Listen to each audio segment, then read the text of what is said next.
Check me out now. Return of the smooth operator. Shotty on repeat. I say sleep later. This another favor. Consider me your neighbor. Lost a lot of fam in pursuit of the paper. She gon' catch the vapors when we slide by. The way I speak my mind, it's like I peak my prime, but I ain't close. I cruise through the night air. Fantasy a dream. Real world is a nightmare. Like Claire battling the brainless. Learn to live shameless. Talk about me a lot, but claim that I'm nameless. You aimless. So I'ma style on them. They washed up. It's a rap. Throw the towel on them. Gaining miles on them. Otakus for the win. Tacos, it depend on the mood that I'm in. Like Finn when it's time for adventure. This some new blue. Get ready to enter my mind for a few. Come and take a ride with the crew. I'ma show you how to recoup days lost when you vibe with the blue. Come vibe with the blue. Yeah. About time to regroup. Fly, got my eyes on the view. Never hear lies, only truth. Realize why they vibe with the blue. Vibe with the blue. Vibe with the blue. Yeah. Vibe with the blue. Vibe with the blue. Vibe with the blue. Vibe with the blue. I'm talking about vibe with the blue. Vibe with the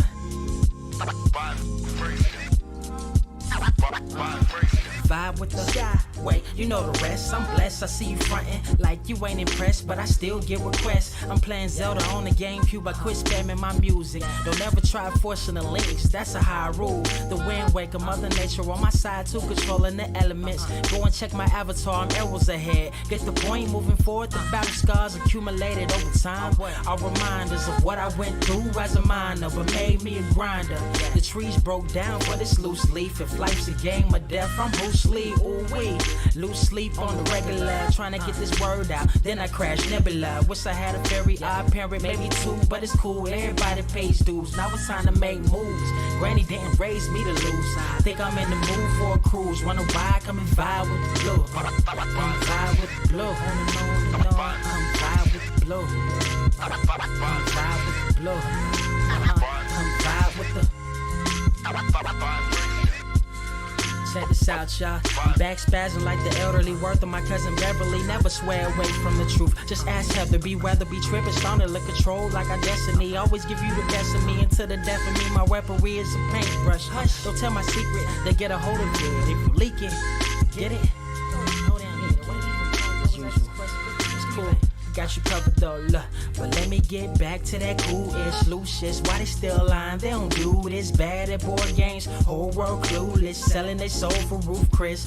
Who's this honored fella? Need a sliced extra mozzarella. Crew fly, let God propellers. Humanity born like they don't trust fun. Why you dodge the teller? You don't know, but my odds are better. Life's a gamble, depending on who holding the cards. You can start living at large or it's bon voyage. Charge it to the game. Me and you ain't the same. I'm thinking bigger pictures. Why you still shrinking the frame? Ever blink in the rain?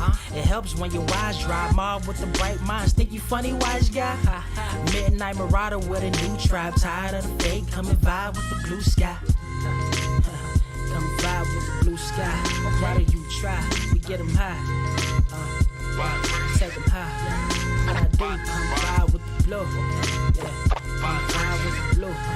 Pass what up? Vibe with the.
Wise grass only greener when it's fertilized. Gave them truth in these songs, they prefer the lies. Destiny beautiful, adrift in her purple lies. You can't see me, you Stevie. Wondering how I reach more evolutions than Evie and make it look easy. Dream on, yeah. Dream on, Dreamweaver.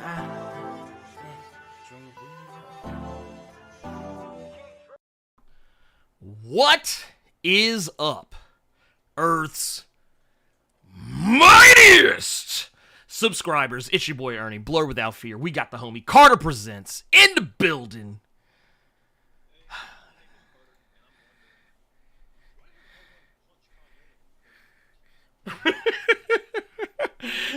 You know, I've been wondering the same thing, but you know what? We might actually get to figure that out on this, the 170th The Blerd Cave, which, by the way, Carter, I don't know if you knew this, but I'm going to go ahead and put it out there into the ether. The #1 comic book news stream in this or any other Earth in the multiverse that you can also find, not just here on YouTube, but you can also find in podcast format on Google, on Apple, and Spotify, Testify, and anywhere else good content can be found. So there you go. There you have it. That is, that's the tweet. Carter, we got a lot to talk about today.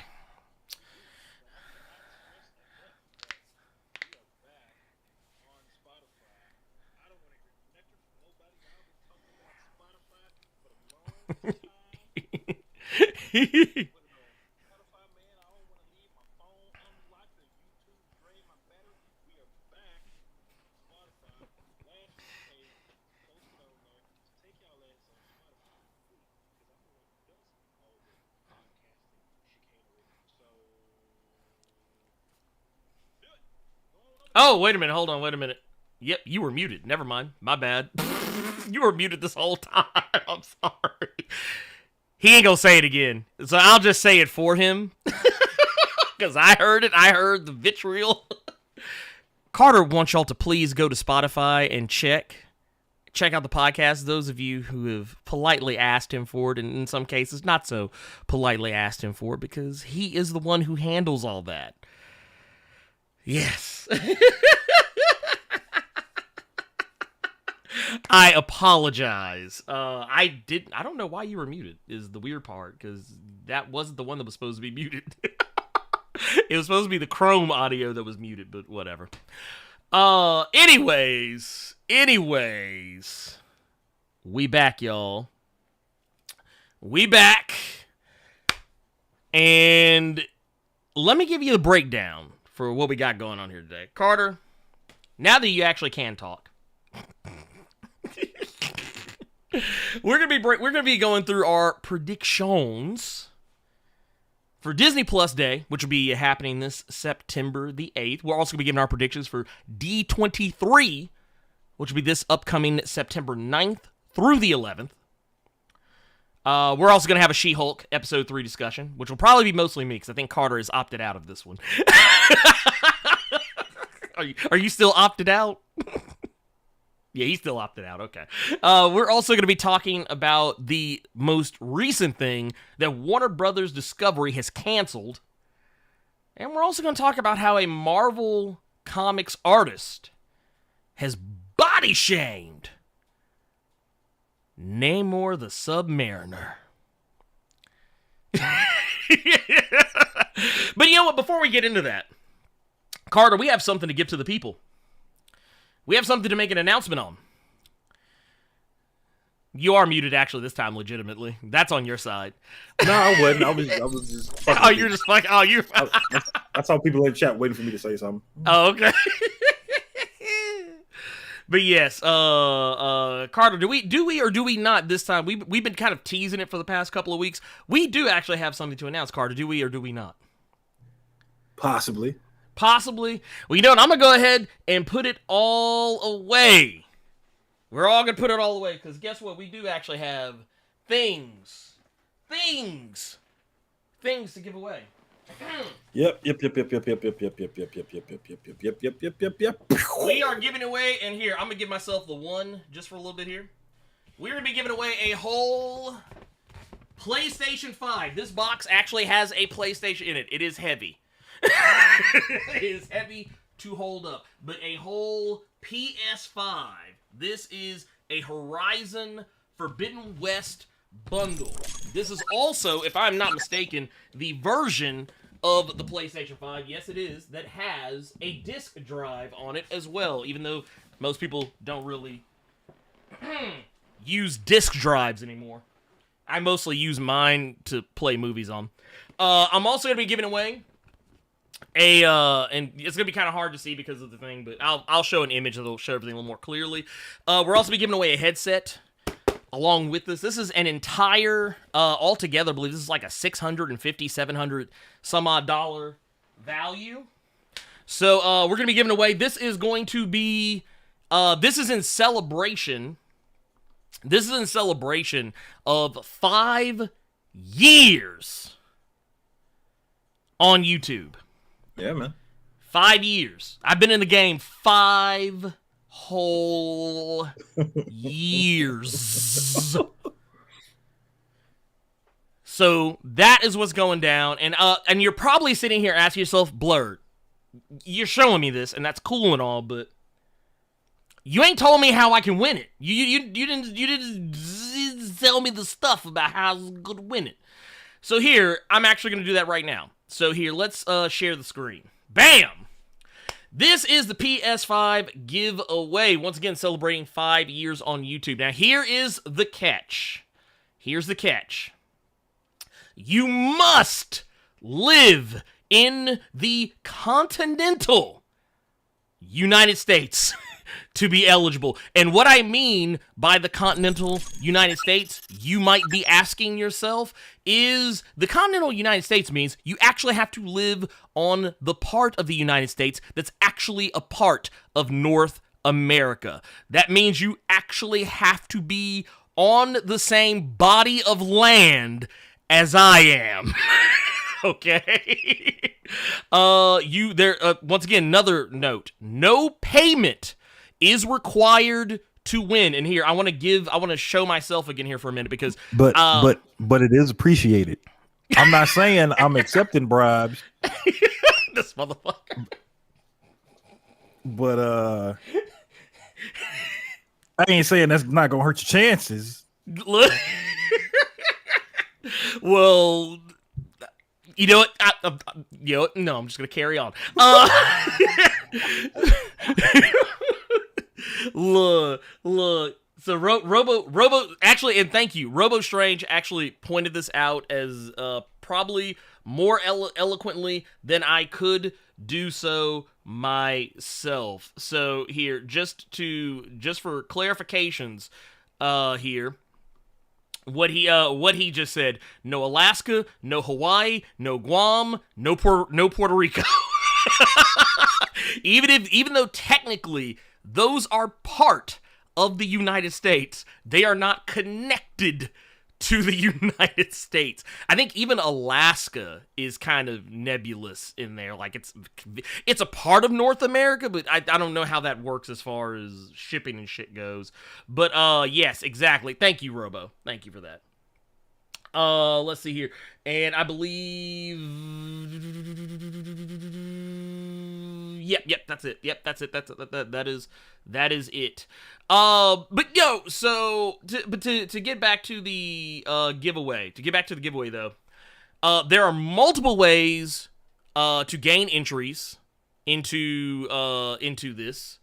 So there's, like I said, there's here, and I'm actually pulling it up right now because I'm actually kind of blanking on a few things. So here, I'm actually, and here, let's do this too. Let's pull this up. Let's go here. There you go. This is actually what, so the link at the very top of the chat, this is where it's going to take you. This is where this link is going to take you. And like I said, there's different ways. It's showing me right now, but the different ways that you can enter to win is, well, for one, and I'm going to just go and be transparent about this, and let me give myself back let's give ourselves back the camera for a sec.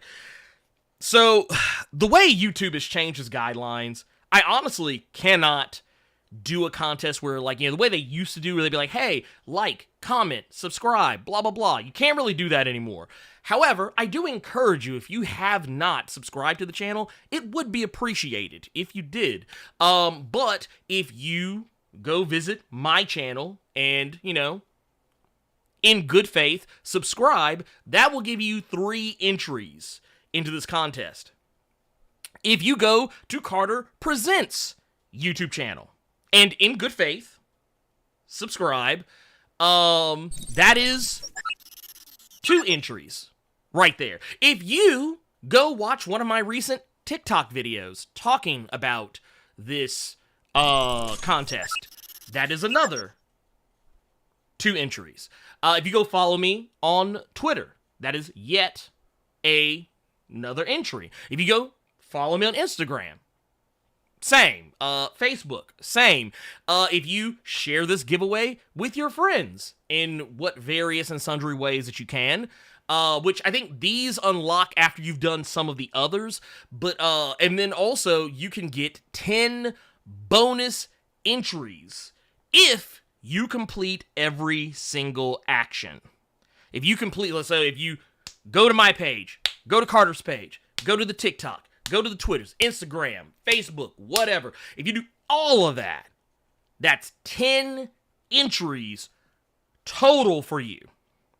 And just FYI, don't try to cheat, fuckers, because this website actually shows when you do certain things. So don't go to Ernie's Twitter and follow it, or don't come over here and follow it and then try to unfollow real quick. Yeah, fucking degenerates, because it is going to let us know, and then we can yeet your ass out of this contest, because this contest is going to be nuts. Okay.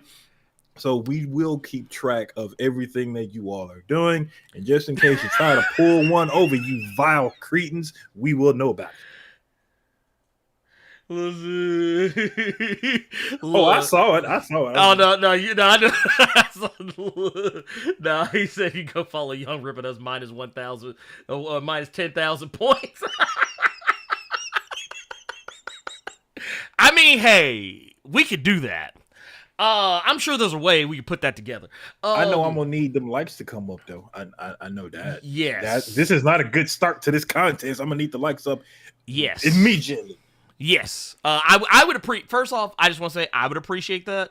Carter would appreciate that. I'm sure all of the Blerd Koa community would appreciate that. Earth's Mightiest would appreciate that. So let me go. So I don't want to have to pull out the music. I sure got the music ready. I sure got it ready. But I'm just saying, can we do that? But no, getting back to it though. One last thing I do want to address, going back to it, I will be announcing the winner on, I believe it's, October the 1st on the Blerd Cave Live. And then I'll also be talking about this over the next, few weeks.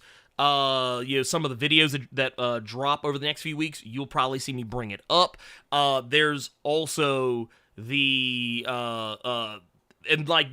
maybe the next videos after, maybe like that next week's, or that that following Wednesday and Thursdays, Fridays videos, I'll probably bring it up there as well.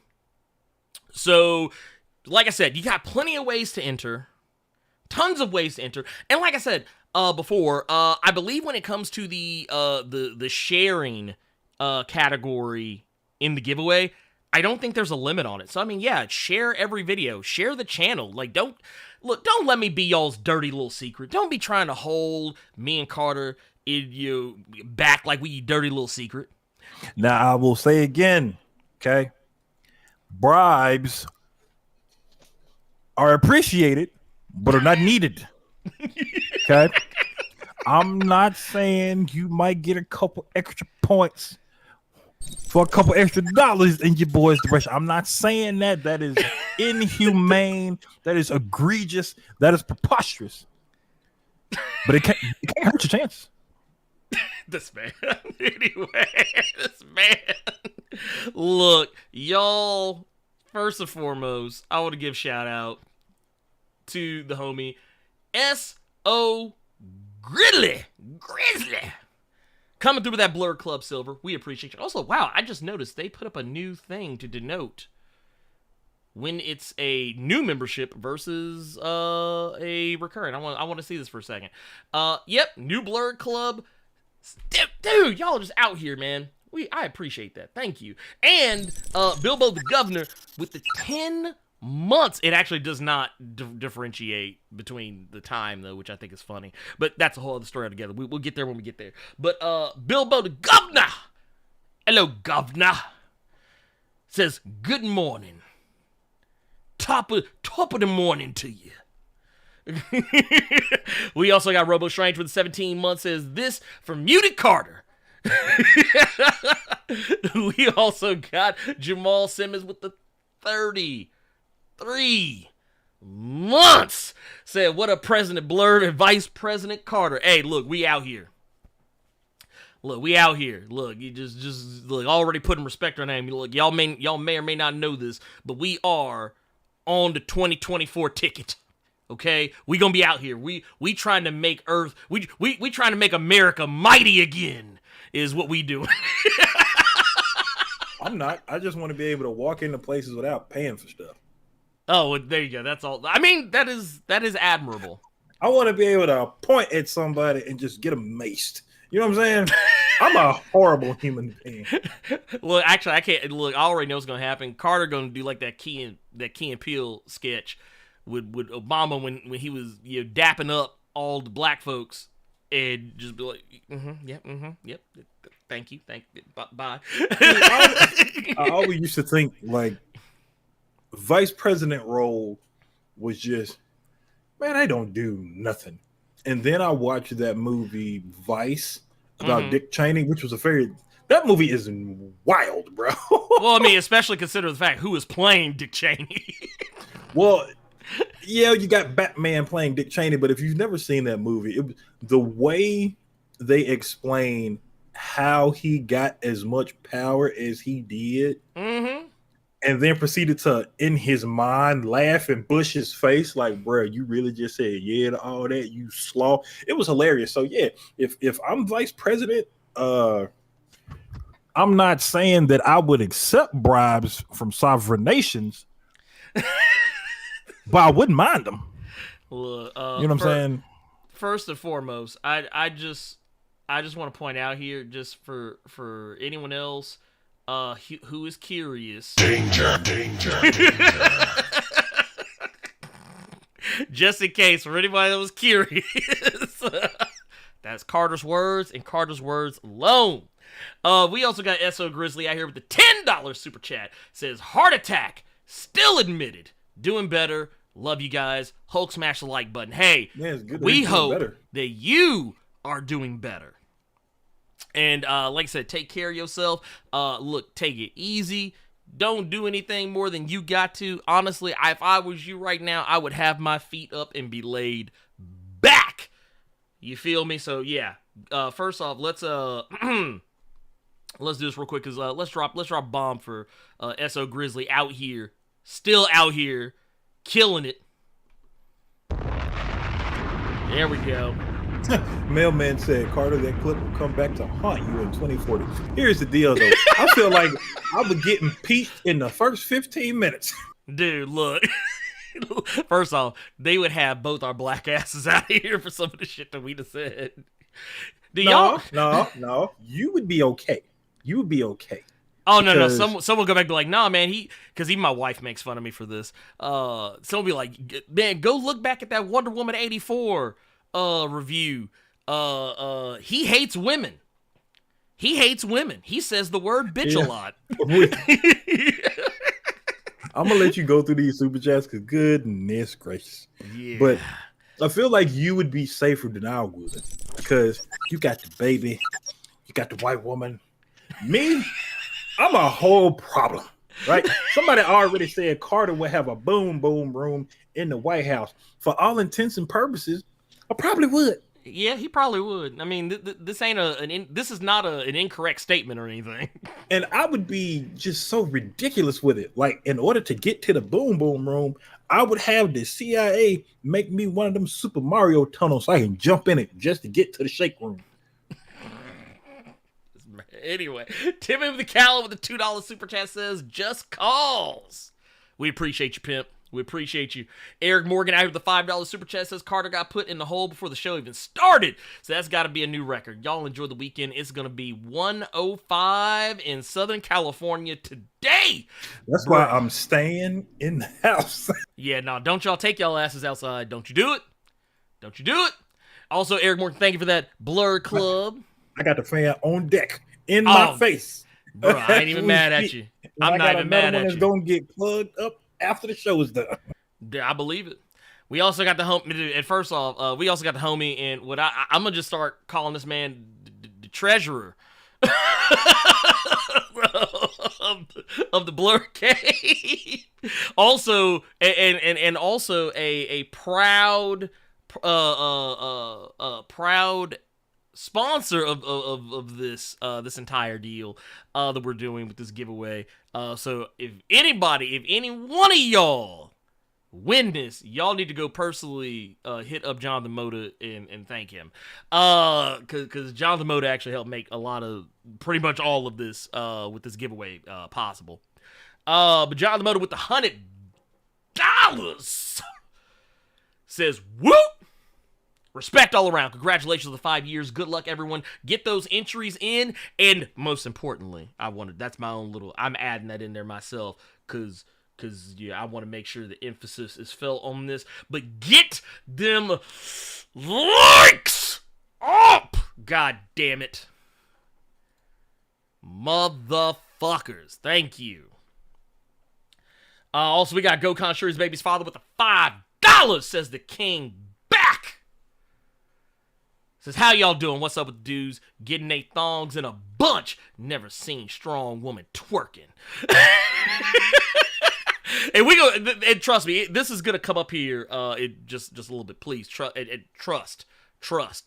This is gonna be coming up here in a little bit because, yeah, folks is wilding out here on Twitter. I have seen folks wholesale crying out here. But don't worry, we're gonna get to it. Y'all best believe.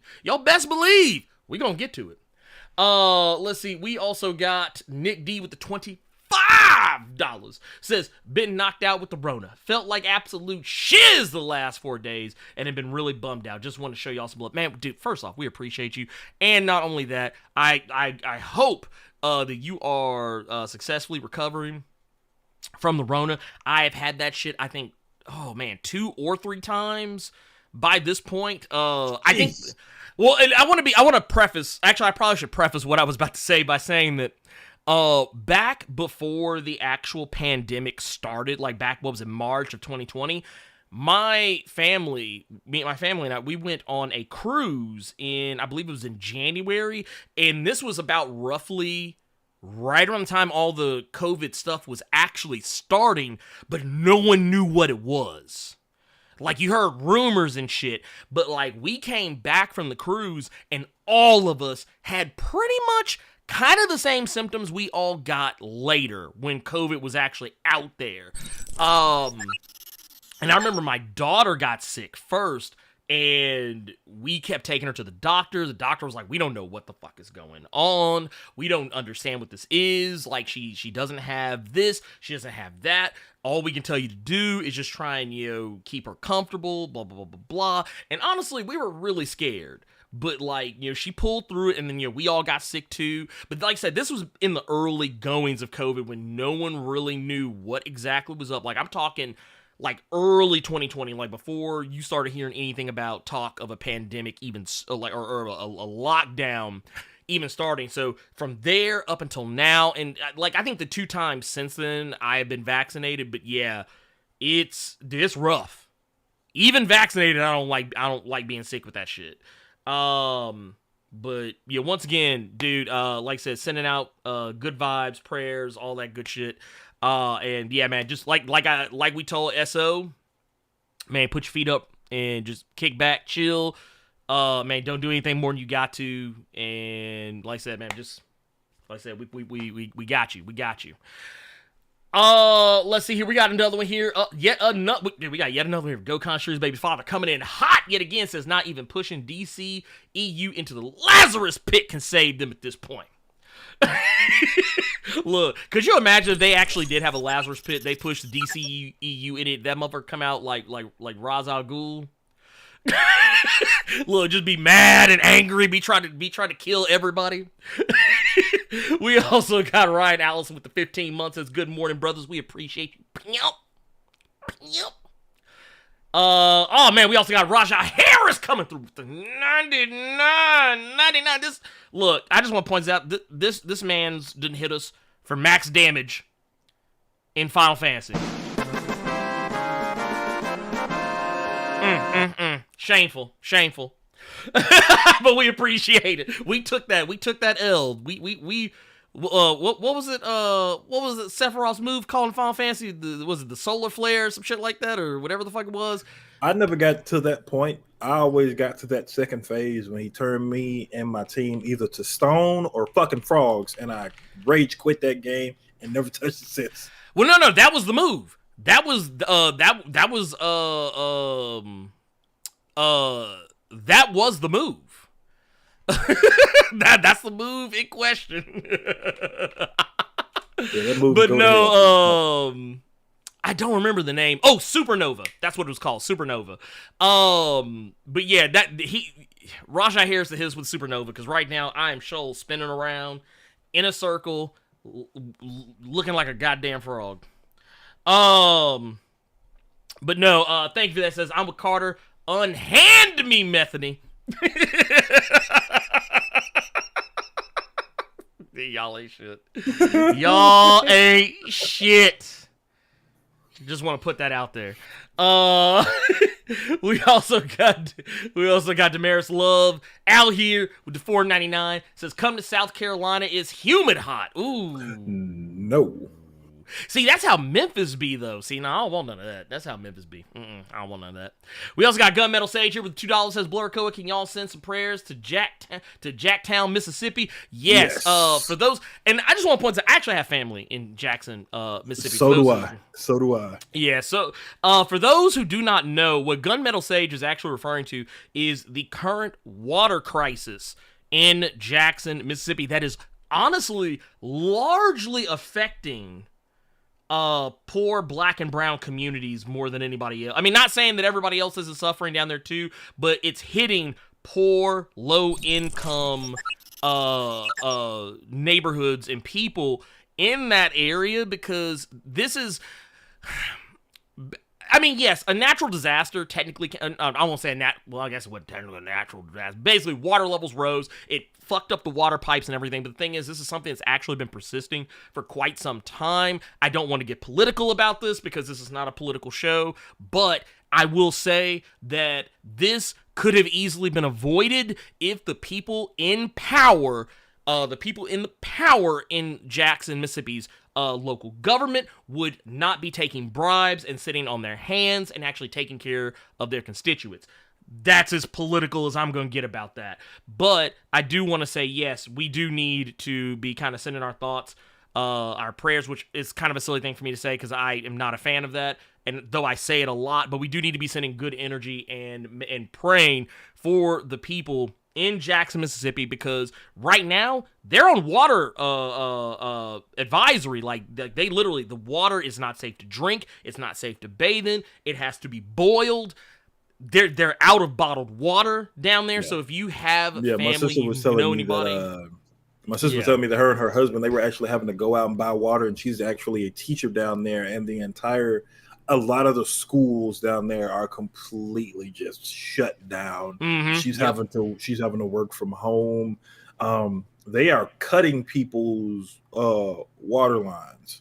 They're cutting people's water off completely. Mm-hmm. From what she was telling me. So, her and her husband, they've actually been I guess you're just blessed to have a lot of water and stuff like that on deck, but a lot of people aren't so lucky. So yeah, man, That's true. I hope things get better for people in Jackson. Yes. Like real shit.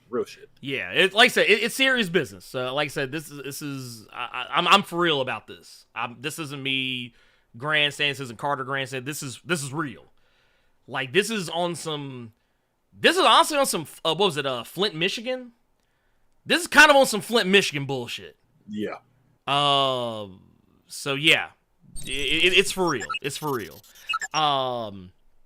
We also got Leather Jacket Anti-Hero with the 1999 in the super chat. Says, can't stay long, gents. I'm heading into hot ass LA right now. Just showing support to the Making America Mighty Again campaign. Hey, you know what I just realized now that that's been said out loud? Instead of the MAGAs, you got the mamas. Let me tell you something.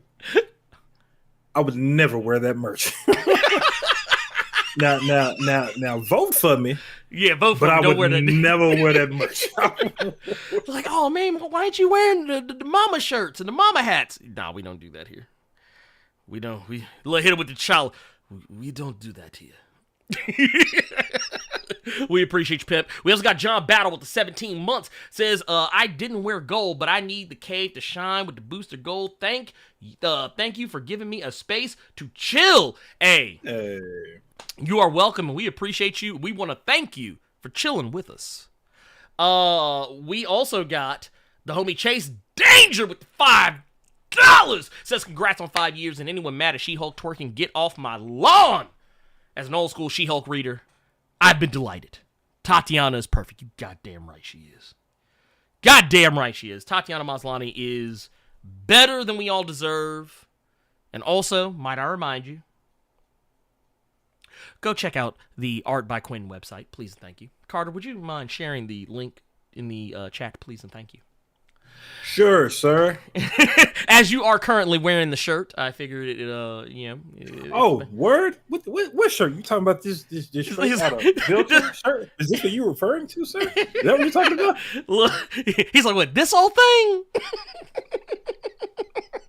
We also got John Battle with the $5. Says, have you followed the DC Deceased series, and what do you think so far? I haven't read the most recent stuff. This is gonna make me sound like an old ass man. I didn't keep up with Deceased at first because I don't know, for some reason I was zombied out. I encounter zombies so much in my video games, in my movie going experiences, in my regular book reading experiences, TV experiences, and then of course also having read Marvel Zombies, I just was like, all right, I'm zombied out, y'all. This is a bridge too far for me. But I think it's actually a cool series because they actually are doing different things with it. I like the way that it was the viral nature of the virus itself in that, but it's one of those things that I kind of had to take in spurts because when superheroes are just killing each other left and right and it's starting to get like absolutely like crazy out there, like Walking Dead levels of fuckery, I kind of got to back away because I don't like that shit in my superhero comics. Like, I like seeing fools get broke off, but not like that. You know what I mean? Because you can't walk any of it back. I mean, you can, but then it just gets ridiculous. But yeah, I don't hate the series, though. I don't hate the series. I think it's actually a good series. It's just not something I can keep up with. I've read the original story because I believe that's the ending where Superman. I think that was Deceased. He ran through Flash, and that's how he got infected. So he flew into the sun, but he's still in there, and he's still alive. I read that. I didn't mind that. I thought that was a pretty G way to kind of save your son and try to save everybody. And so like that, I enjoyed the original stuff because I just thought it was fucked up, bro. Especially when you see that Cyborg has the cure in his mind, and his fucking head gets ripped off, and he's just there. I thought that was twisted. I'm like, okay, that's something. Oh yeah, but then no, definitely. they kept releasing books about it, and I just didn't read those. And now they're doing the I think this is the third or fourth like continuation. well, of this shit. they're double downing because now they're doing the DC versus vampire stuff, and I checked out after that. Like I read the original, and I was good after that. Yeah. Well, they got DC versus vampires, but then they also have another deceased that I think is either just started or is about to start. Oh, okay. Yeah, okay. it's like I said, it's almost too much. I'm like, look, it's starting to get to the point. It's the same thing I had with Marvel Zombies. I was like, first one, cool. Second, I was like, okay, I'm with it, but then just kept going. I'm like, all right, look. But you have to realize, because I think it's Tom Taylor writing it. Yeah. And plus, you have to remember, I mean, we all thought Injustice was going to be a fucking one-off. And look, Injustice has outlived the. I mean, not to say that the Injustice video games aren't popular anymore, but I feel like Injustice is just still going on as a comic, and we're just like, okay, all right. I'm waiting for Injustice 3 to get announced. I think they hit gold on that, and they ain't letting that go. Oh no time soon. Look, but you know what? You know good and hell well it probably ain't happening anytime soon because of something we're gonna talk about later. But we'll get to that here in a minute. Carter, let's get into the show. Let's get into the show proper. We've got a lot to talk about here, not a lot of time to talk about it in. So as you all know, the Disney Plus Day event is fast approaching. Disney Plus Day is going to be kicking off, or actually this is the D23 Expo, but yeah, whatever. Well, same diff. This is technically a weekend long affair. I think Disney Plus Day will be kicking off on a Thursday, which will be September the 8th, and then after that it'll be the D23 Expo on September the 9th through 11th, which will be that Friday, Saturday, and Sunday. There's going to be tons of announcements that are going to be going on. It's going to be kind of crazy if I'm being brutally honest here. But we all know that D23 is kind of the place where Marvel likes to make a lot of its big, major announcements. Like even though, they did show up at San Diego Comic-Con this year, and they have done your big announcements at previous San Diego Comic-Cons, they usually reserve, at least for Marvel usually reserves their biggest stuff for D23. That's where we got the announcement about Civil War and Black Panther and Captain Marvel joining the MCU. It was where we started getting all those big spreads and readouts of timelines of everything that's coming out. And while, yes, they do share those things like a trailers and stuff like that at San Diego Comic-Con, D23 is kind of the new place where Marvel likes to do it the most, where they want to show off everything. So with that coming Marvel's Fandom. Yeah, basically, no, that's actually an accurate statement. That is actually an accurate statement. But yeah, this is, for all intents and purposes, that. And I think it's funny that, once again, DC has made their announcement about what they're doing with DC Fandom, roughly about, kind of close to the time for Marvel to do their version of the same thing. But let's talk about it, because there's a lot of announcements that have been coming out about this. There's a lot of stuff that has been announced, leaked, rumored. A lot of rumors. Good Lord, a lot of rumors. Tons of rumors. But the main thing for me is the main thing for me, though, is what I think is coming. The things that I'm excited about that could potentially be spilling out of all of this. Now, first and foremost, first thing I want to address is there was a rumor that cropped up starting yesterday. And this was a rumor that I think started with, I saw this on Twitter from, I think it was Emmett Kennedy, one of the verified accounts on Twitter. They do a lot of big movie leaks and that sort of stuff.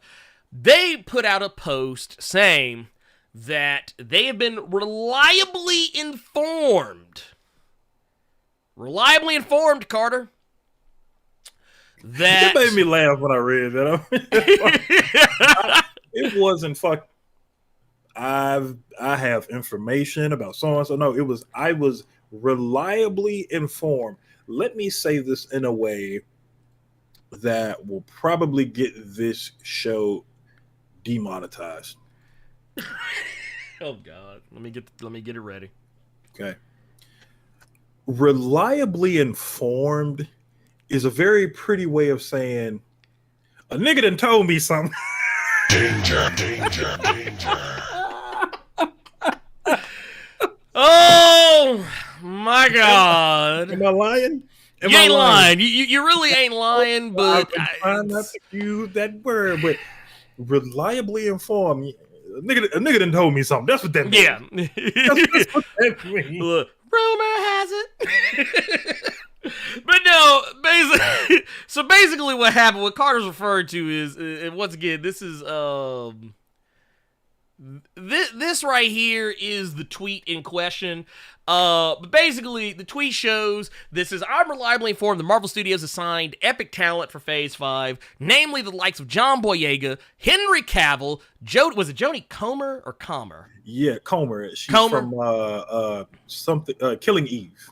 Yeah, okay. I never Comer. really understood whether it was Comer or Comer for whatever reason, but I guess Comer would be two M's. Anyway, whatever. Point of the matter. Jodie Comer, Daisy Edgar Jones, John Krasinski, Giancarlo Esposito, and Denzel Washington. These are all the names. And here, I'm going to remove this lower third here so y'all can get a better look. These are all of the names, big names, that supposedly have been signed prior to this upcoming Disney Plus Day and D23 Expo. So, yes.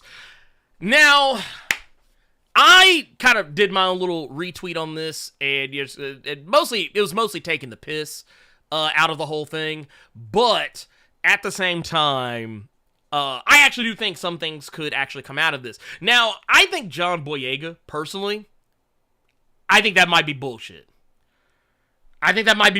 And my reasoning as to why is because John Boyega literally just in the last week, when asked if he would revisit Star Wars, he said, hell no. And he kind of implied he was done working with Disney. Not only that, but he also was asked if he was interested in any superhero movies, comic book movies, Marvel movies, DC, whatever. And he also kind of gave an emphatic no. Like, it was basically like, he basically said no, he wanted to work on more personal films and things outside of the norm. And right now, superhero movies, while to us nerds it may feel like it's outside the norm, it's actually very much in the norm now. Like, everybody's doing superhero something.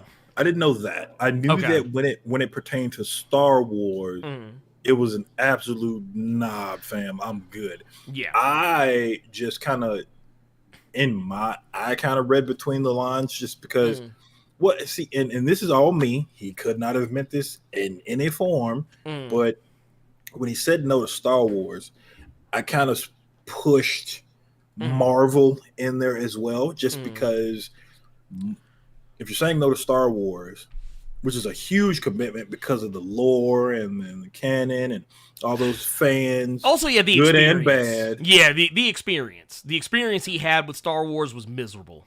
And that was my point, was basically that with everything he went through with Star Wars, Marvel is going to be worse. So that's why if he's saying no to Star Wars and that, he absolutely ain't touching Marvel. Oh, yeah. That was my thinking. Well, here's the one reason. The one and only reason I think, or I'll say two reasons. Two only reasons I think this could actually work where like, if this is true, and I want to make sure I should have prefaced this earlier. I don't really believe any of this. I will say there are certain ones I believe because of certain news that we have gotten. However, I say take a lot of this shit with the biggest, not just a grain of salt, the whole fucking shaker. Okay, not even the shaker. Take the whole, the salt that had the little girl in the rain jacket and the umbrella. Yeah, take that whole thing, turn it upside down, and just pour it on the table. Talk about the old May salt. Okay, I'm just saying. But here's the thing. Here's my thing with it is that two reasons I think this could happen. Maybe Disney backed up the Brinks truck to his house. Maybe they say, hey, look, you see the Brink, like you get that knock on the door. He opened it up, and all of a sudden you just hear the boop, boop. Brinks truck just backing it up, and the money just fall out. He's swimming in it like Scrooge McDuck. Maybe that could get him back. However, I will say there is while they are the same entity, there's a huge difference between people's desire to work with Disney and their desire to work with Marvel Studios, because those are actually two very different experiences. Case in point, let us not forget the whole Scarlett Johansson debacle. How even Marvel Studios, and more specifically Kevin Feige, was backing up Scarlett Johansson against his own employer, Disney. So there has been some reason to believe that while someone may not desire to work for Disney, they would probably be more inclined to work for someone like Kevin Feige, because they would be answering directly to him as opposed to answering directly to the mouse. People have actually admitted their experiences working with Disney and working with Marvel Studios are two entirely different scenarios. Even Scarlett Johansson said the same thing, that, her beef was with Disney, not with Marvel Studios. She even clarified that everything with Marvel Studios, between her and Marvel Studios, was fantastic, but it was her and Disney that wasn't right. But yeah, now I will also go on to say that, the stuff going on, let's go and get the obvious ones out of the way. John Krasinski, I don't think that's that huge of a deal. He's already done a movie for Marvel. It's not out of the realm of possibility that he would come back and do another one. The idea of Giancarlo Esposito signing on for a Marvel movie is also not out of the realm of possibility, because he has even openly admitted in the last couple of weeks he has had talks with Marvel, and even very recently. And that the only thing they haven't settled on is what role he will play. It's kind of the same thing. Like, Giancarlo Esposito is one of those actors, kind of like Keanu Reeves. We've been hearing that, Keanu Reeves is like, oh yeah, I'm always talking with Marvel. He was like, I think Keanu Reeves himself even said, anytime they come up with a new project, him and Kevin Feige both confirmed that, they always hit me up whenever something comes up. So, I believe that part of it. Now, here's where I'm going to get into, and I would even say I could feasibly believe Jodie Comer and Daisy Edgar Jones. I could feasibly believe those too. Denzel is the one that's a little bit harder to swallow. However, there is one reason and one reason only why I think it could work. It could happen. Not that long ago, Antoine Fuqua had met with Marvel to talk about a project that was related to the MCU, and we all know who one of Antoine Fuqua's favorite actors is. Denzel Washington. So if Antoine Fuqua was on board, I'm pretty sure Denzel would do it. Because he will usually do anything for Antoine Fuqua. Henry Cavill,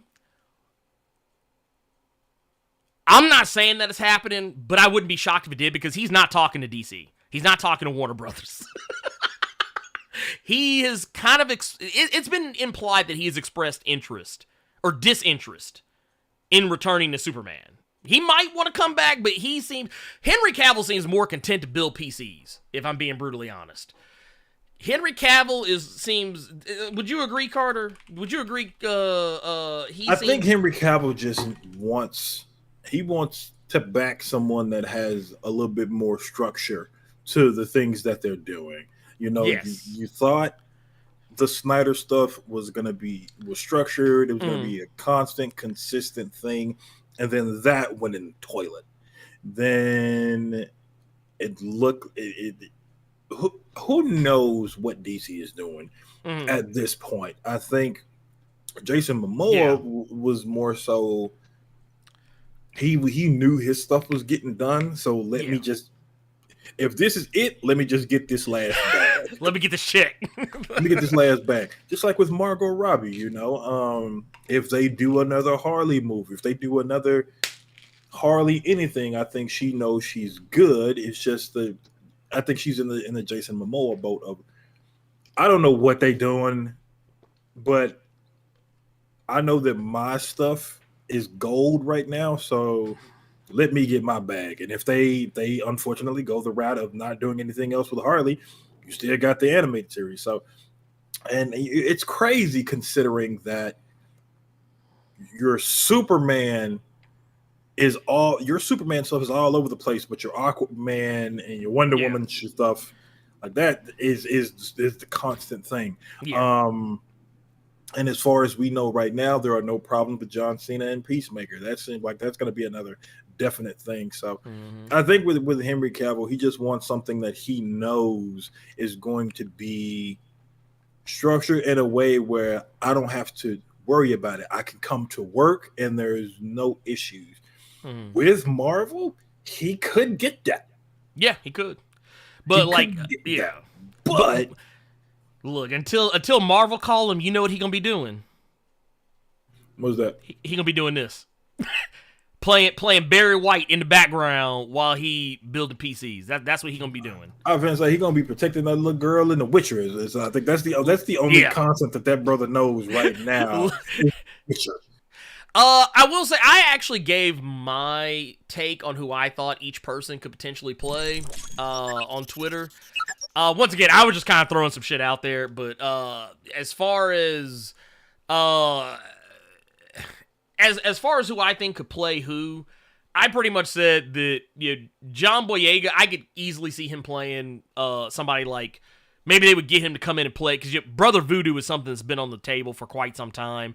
I could see maybe them doing something like that with him.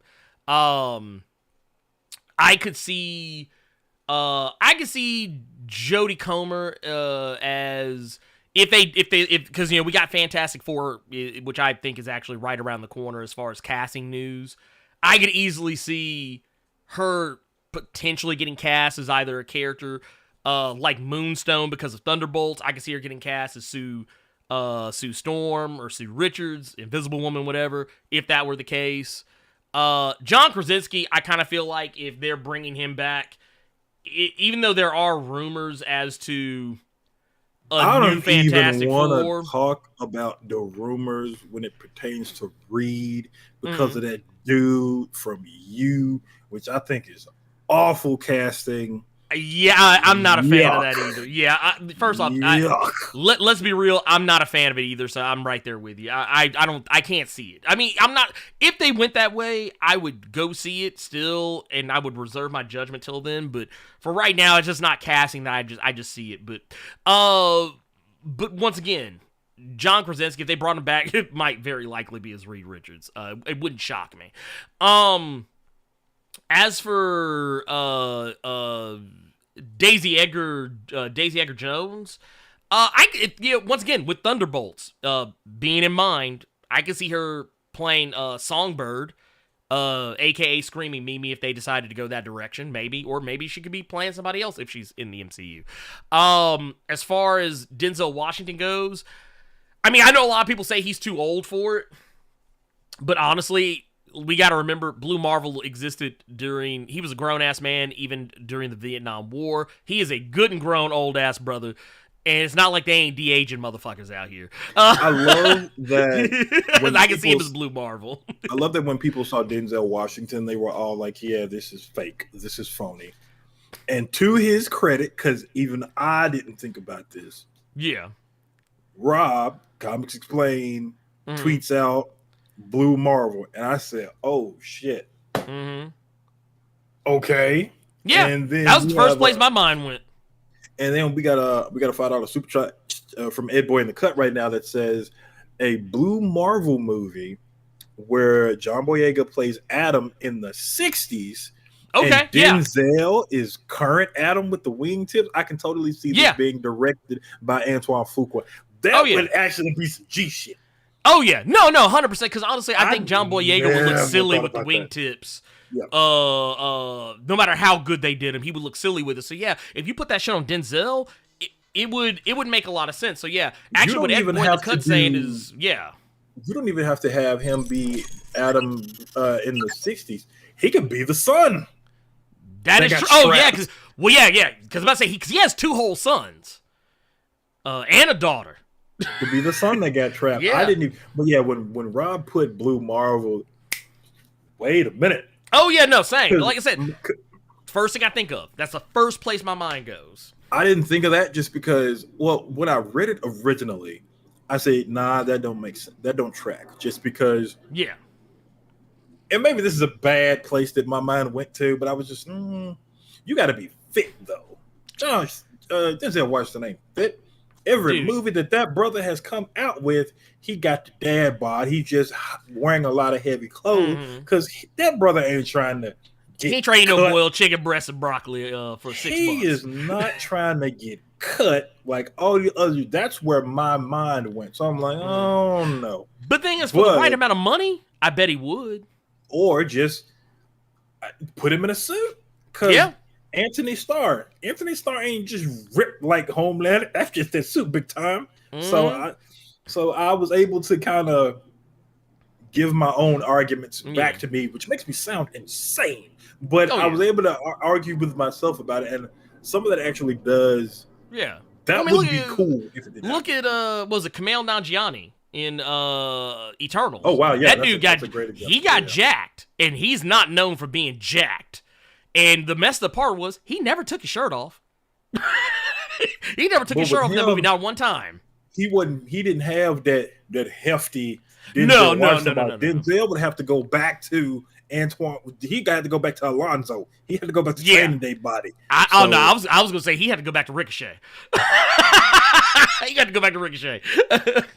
But no, the COBY with the 23 months says, keep up the good work, y'all. We appreciate you, Pimp. Thank you for the 23 months.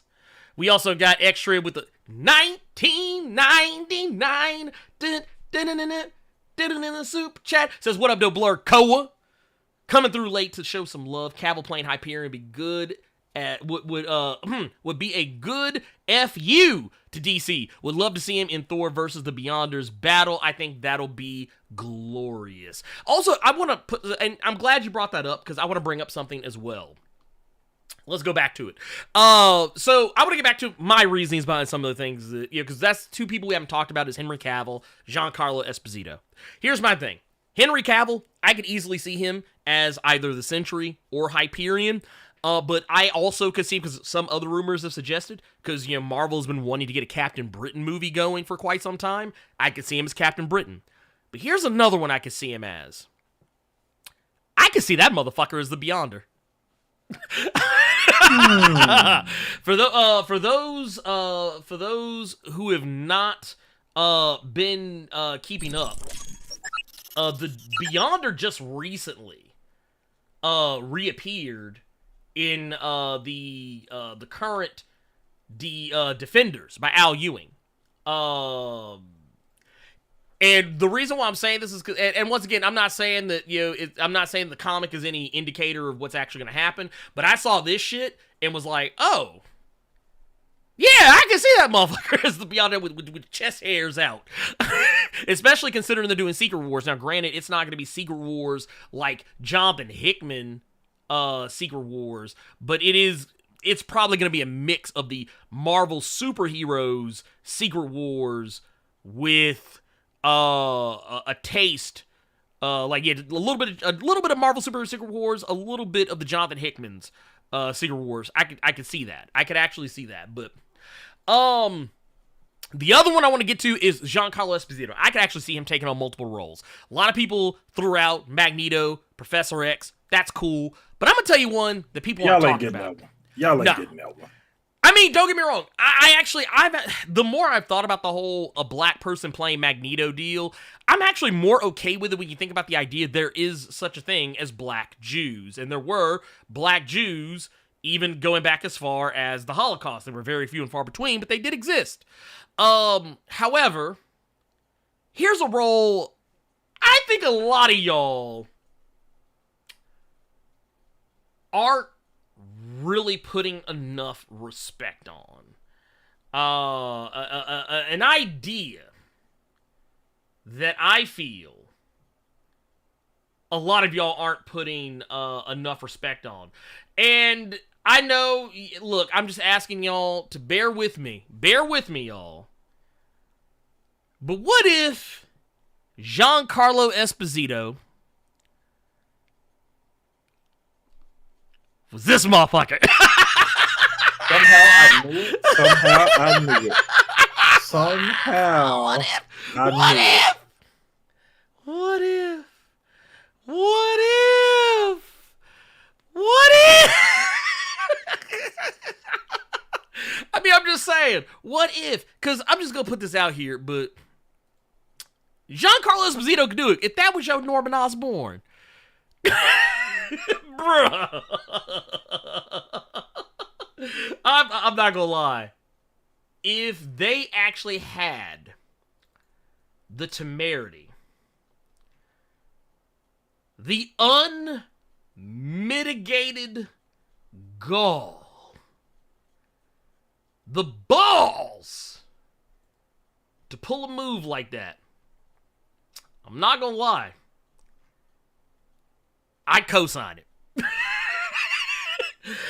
I would co-sign that shit in a heartbeat, without even so much as batting an eyelash. If I'm being brutally honest, I wouldn't so much as bat an eyelash when it came to that. But that said, but here's the problem though. And I don't think you or anyone else is thinking about it. And if you are, please let me know, and then we can move on. I think you all are more so thinking from a Norman Osborn standpoint and not a Green Goblin one. I mean, maybe it's just because my mind keeps thinking about Willem Dafoe as the Goblin, and I don't want to see Giancarlo trying to act a fool like that. Look, can I be real with you though? Yeah, go ahead. You don't want to see this? Let's move on. You don't want to see this come to life in the MCU? Let's go ahead and move on.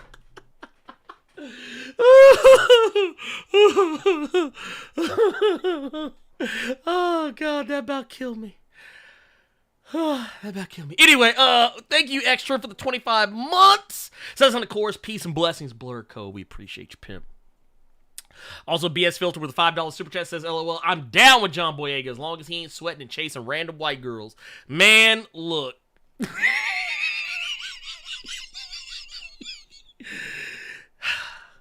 You know, well, first off, if he playing a young Blue Marvel, you know what's going to happen, because I don't know if y'all know this or not.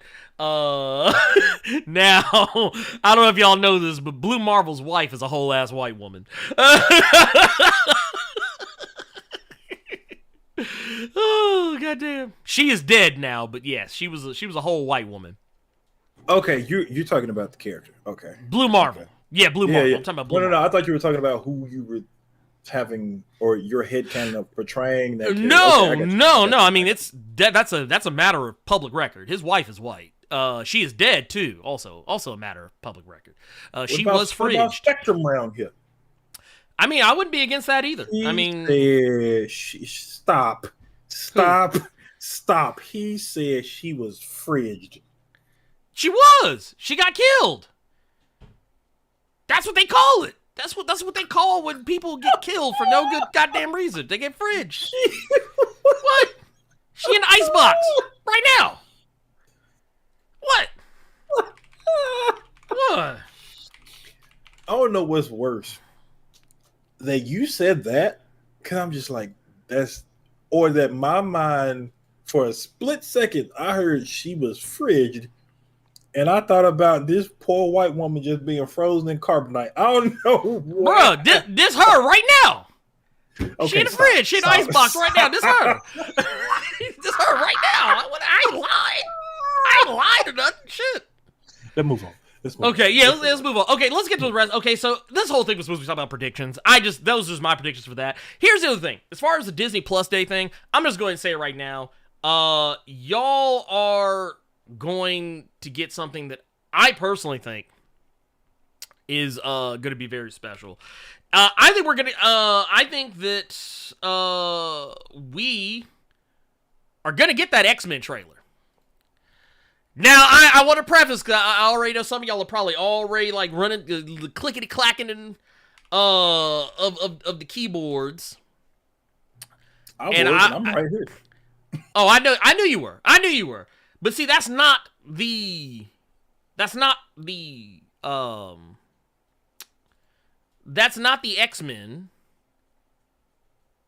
that I was talking about. You heathens. You absolute heathens! I wasn't talking about that X-Men. I was talking about this one.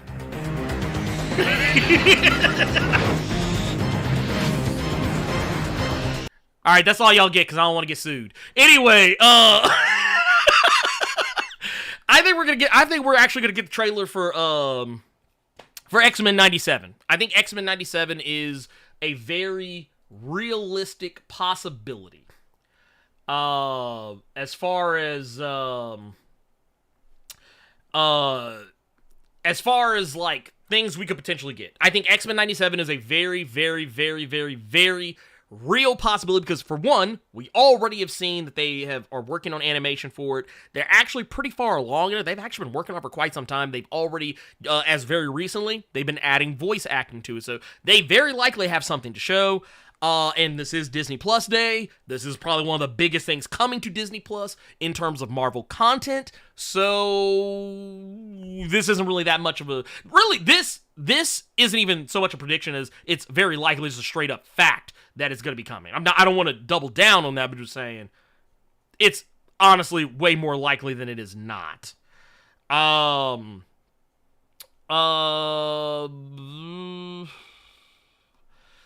then I guess from there, I also think Secret Invasion. I think Secret Invasion, because, and I say this because, well, for one, I'm kind of cheating a little bit. I'm using a little bit of common sense thrown in here because, for one, we know that Secret Invasion footage was screened at San Diego Comic-Con. So we will very likely see some Secret Invasion shown off to some capacity. It might just be a teaser, though. It could very easily just be a teaser. So there's that. I think we will also be getting the Echo teaser. Because they've been teasing Echo for the past, 2 years. And they have been filming it. Both Charlie Cox as well as Vincent D'Onofrio and its star, Maya Lopez, have been seen filming for a while now. So, it's pretty likely. I also think we could easily, and once again, I'm staying in the Disney Plus realm for just for a moment here. I also believe it is very likely that we might see maybe an announcement regarding, and once again, I'm not saying a trailer, I'm not saying a teaser, so don't put any words in my goddamn mouth. But what I am saying is that as far as just them saying, hey, this is a thing that we have coming up, I could easily see Moon Knight getting a second season announced. Or, at the very least, something else. I do think that Moon Knight could, even though technically they said that a second season wasn't guaranteed, I feel like that show did very well. Despite being an unknown quantity to the public at large, I think a Moon Knight Season 2 is incredibly likely. So there's that. And then if not, Maybe to get a movie. Who knows? But I think a Disney Plus series would be better, in my personal opinion. Just saying. I think, even though I think this is a little less likely, and I think Carter might agree with me on this too, just based on some of the things we've seen online, I think we could potentially see a Miss Marvel Season 2 announcement. Maybe. I think this one's less likely, largely because it's actually being outperformed by She-Hulk, and She-Hulk has people literally shitting on it every fucking day. And Miss Marvel had about roughly the same response. It is not performing as well as She-Hulk is. There's a lot of factors in that. It could also be the fact that not only was it a female superhero, but also that it was a Muslim superhero. I don't think that it was because of the quality of the show, because I thought the show was actually very, very charming and good. But those are... And then, of course, just the bog standard new shows. I think we'll get new shows announced as well. Things that we didn't know were on the horizon. And, I skipped one. I actually skipped one. Carter, shame on you for letting me skip one. Armor Wars. I think we'll finally get some information on Armor Wars. I don't think it's going to be a teaser or a trailer, because I don't think it's been filming. I think it's only recently started. I didn't let you forget it. That's what I was going to say. That was going to be my prediction. Oh, well, then there you go. Go ahead. Elaborate then, Carter. Elaborate. Go ahead. I will let you elaborate, because those are all my predictions for Disney Plus Day. Well, honestly, I think that's one of the main things that I'm looking forward to ever since Don Cheadle had a fan ask him about, what's happening with Armor Wars. Are we going to get any kind of information? And then he basically threw that, well, actually, and nothing else. So yeah. I think he was waiting more so for this. I think that's something, honestly, I put a stamp on it. I think it's going to be definitive that we see some Armor Wars. I think we will get a trailer for Armor Wars. Okay. I think we're going to see a lot more Black Panther stuff, just with the reaction of that first trailer with people. There are a lot. There were no dry eyes in the place for all these reactions of that trailer I've seen of people. I can't watch that trailer anymore. No, I can't either. It was done really well. I think we're going to get a lot more Black Panther info. I don't think they're going to wait for the film to release. I think they might actually show us at Disney Plus. I think we're gonna see old girl in the suit. Okay. That's gonna be my big one. Just to rip that Band-Aid off. I think we're gonna see Letitia in that suit. Another thing that a lot of people have, or they don't have on their radar, I think we're gonna see something with Catherine Hahn and Agatha Harkness. Okay. I think it's a big one because she has been on a lot of like ads and commercials and shit like that recently, and there are a lot of eyes on her because of that. So I think we might see some Agatha Harkness stuff. And other than that, man, just with Marvel stuff, I think there's I think with everything going down, like you're bringing up Secret Invasion and what have you, I don't think we'll see anything when it pertains to Echo. I don't think we'll see anything. I think we might see some images and shots of Secret Invasion, but I don't think we'll see a trailer because now correct me if I'm wrong, but I feel like there's a lot of stuff that's getting done right now when it comes to Marvel. Yeah, so I don't think we're going to see a lot of multiple shows in filming, varying stages of production, post-production, pre-production, so on and so forth. Yeah. I don't think we'll see. I think we'll get a lot of still images, and I think we'll see some castmates tell us what's going on and stuff like that. But I think we're going to see a lot more Star Wars stuff. I think we're going to see some Mandalorian. I think we're going to see a trailer for the Mandalorian. I think. That's all. I wasn't even talking about any of the other Disney shows. I was just talking about Marvel in general. Yeah. See, and that was the only reason I even brought up more Star Wars stuff is just because I don't feel like we're going to see a lot of Marvel stuff because I think it's all being worked on. I think we might see some cast talk about it, and I think we might get like image of a show that's getting worked on or a title. But yeah, I don't think we're gonna see a lot of Marvel stuff that we already haven't seen before, just because it's getting worked on. I will say this: the reason why I disagree is because a lot of the stuff that I think is going to be coming up has already been shown.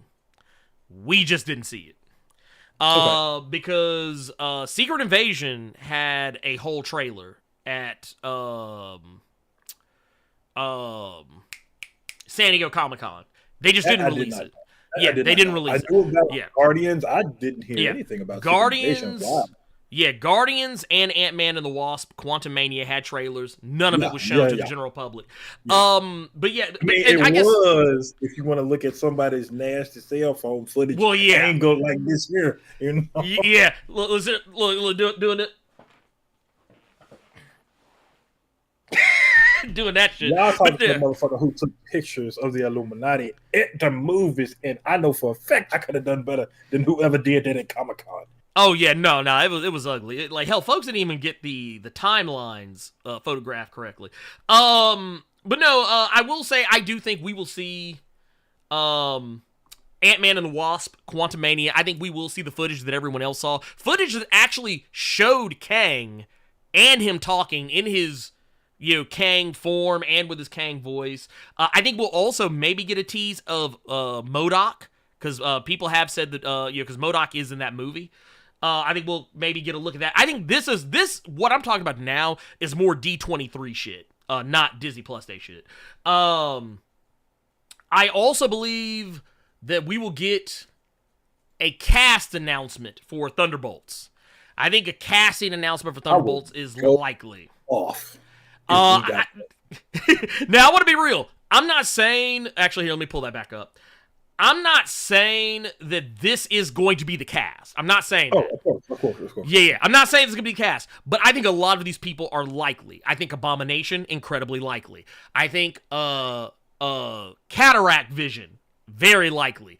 Yelena has already been confirmed by a lot of rumors to be the leader of this MCU version of the Thunderbolts. I'm pretty sure U.S. Agent will be there. They'll probably be co-leaders. They'll probably do the whole co-lead thing where she's probably the official leader. U.S. Agent is probably the dude that's trying to lead the team. Or they might flip it where he's actually the official field leader, but Yelena is the one everyone listens to.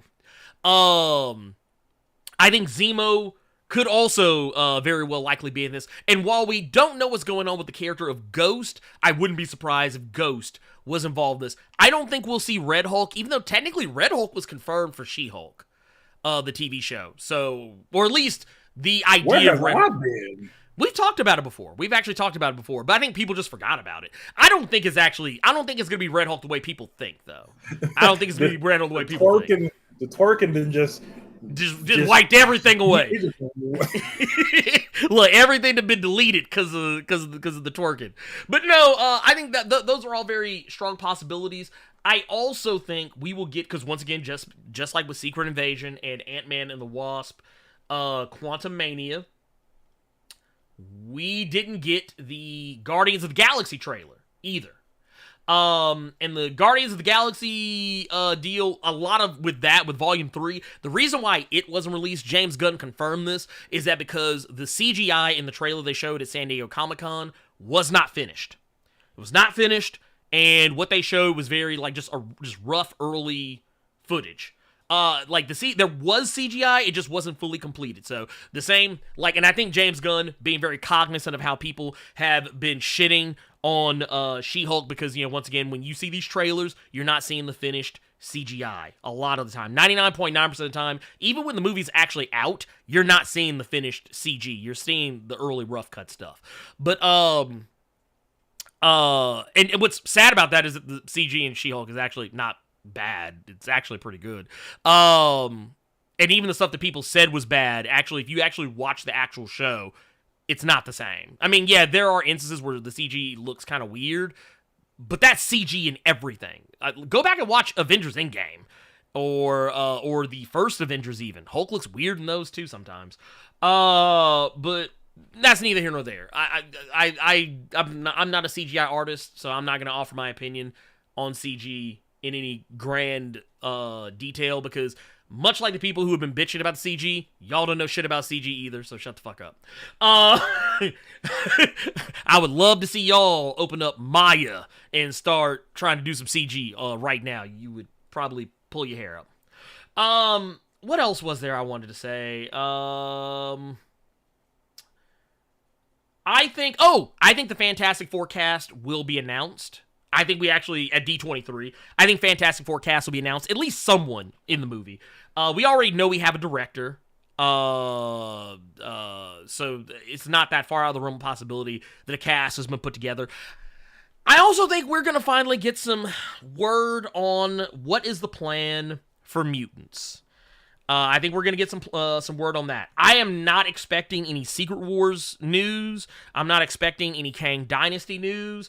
You might get a little bit of Blade news, but I think a lot of that other stuff is going to be very few and far between for D23. That's just my opinion. Carter, do you have any other thoughts, statements, anything you want to add to the conversation? No, honestly, I think.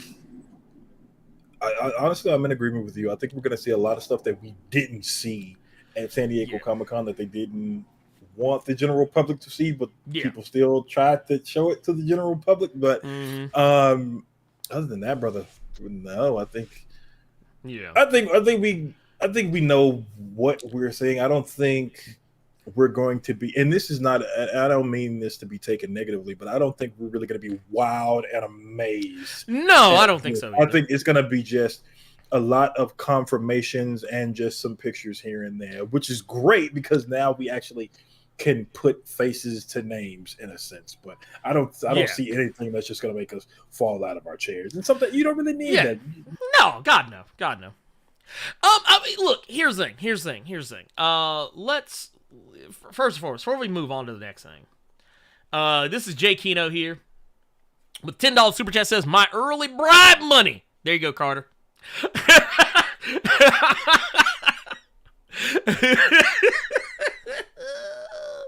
Yeah, you go. Thank you for that super chat, by the way. Thank you for the early bribe money. We appreciate it.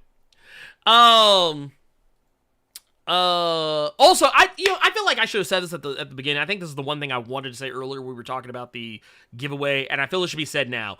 I know in the past and recently, some people have informed me that someone pretending to be me has hit y'all up in the comments of my videos, telling y'all to DM me or do this or email him, do that, whatever, because y'all won something. I'm gonna be honest with y'all.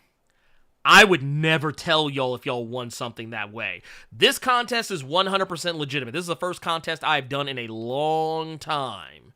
So if you win, the way that you are informed will either A, be on this stream, not this stream, but the one that happens when we make the announcement on October 1st, or actually, in a video that I release during my normal times of the week, or C, all of the above. Also, if you win, I will be able to directly contact you, I think, is the way this works. But that said, if you see somebody in the comments that's, I guess, supposed to be me, claiming to be me, and telling you that you won something and that you need to contact them, it's not going to be me. I'll find a better way to get a hold of you than that. Than like waiting for you to leave a comment on something and then coming back and telling, I'll find a way better way to tell you to get for either me to get a hold of you or to tell you how to get a hold of me. So just know that. I want to make sure we're claro on that. Also, we got one from, oh man, this is the homie right here, Antoine Ghost Mitchell out here. He of Sankofa's Embrace fame with the $5 super chat. Says, trying to get some work done. Wanted to show love to my folks. Thank you, MCU, for giving me what I didn't know I needed. She-Hulk twerking. Here for it. Dude, you ain't lied. So let's go ahead and talk about it. Why are we standing on ceremony, Carter? Let's go ahead and talk about it. Why are we bullshitting, Carter? Why are we bullshitting? Let's go ahead and talk about it, goddammit. Why Shulky haters are big mad. Carter. Can I just be honest with you, brother? I was tired, boss. I was tired. I was tired. Look, so, okay, if y'all want to know why people are angry, I'm actually going to show you. I'm going to show you if somehow, some way, you are not clear on why people are freaking out about She-Hulk. I will go ahead and show you right now. I actually have the clip right here, ready for viewing consumption. Let's go. And here, we'll do it this way. Hey, there's my new favorite client. Just your signature there. And then just initial. Good. And initials up here.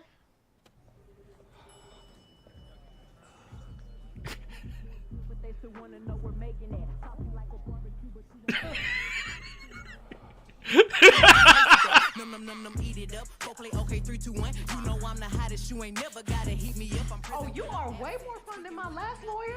I will kill for you, Megan Thee Stallion. Dial it back.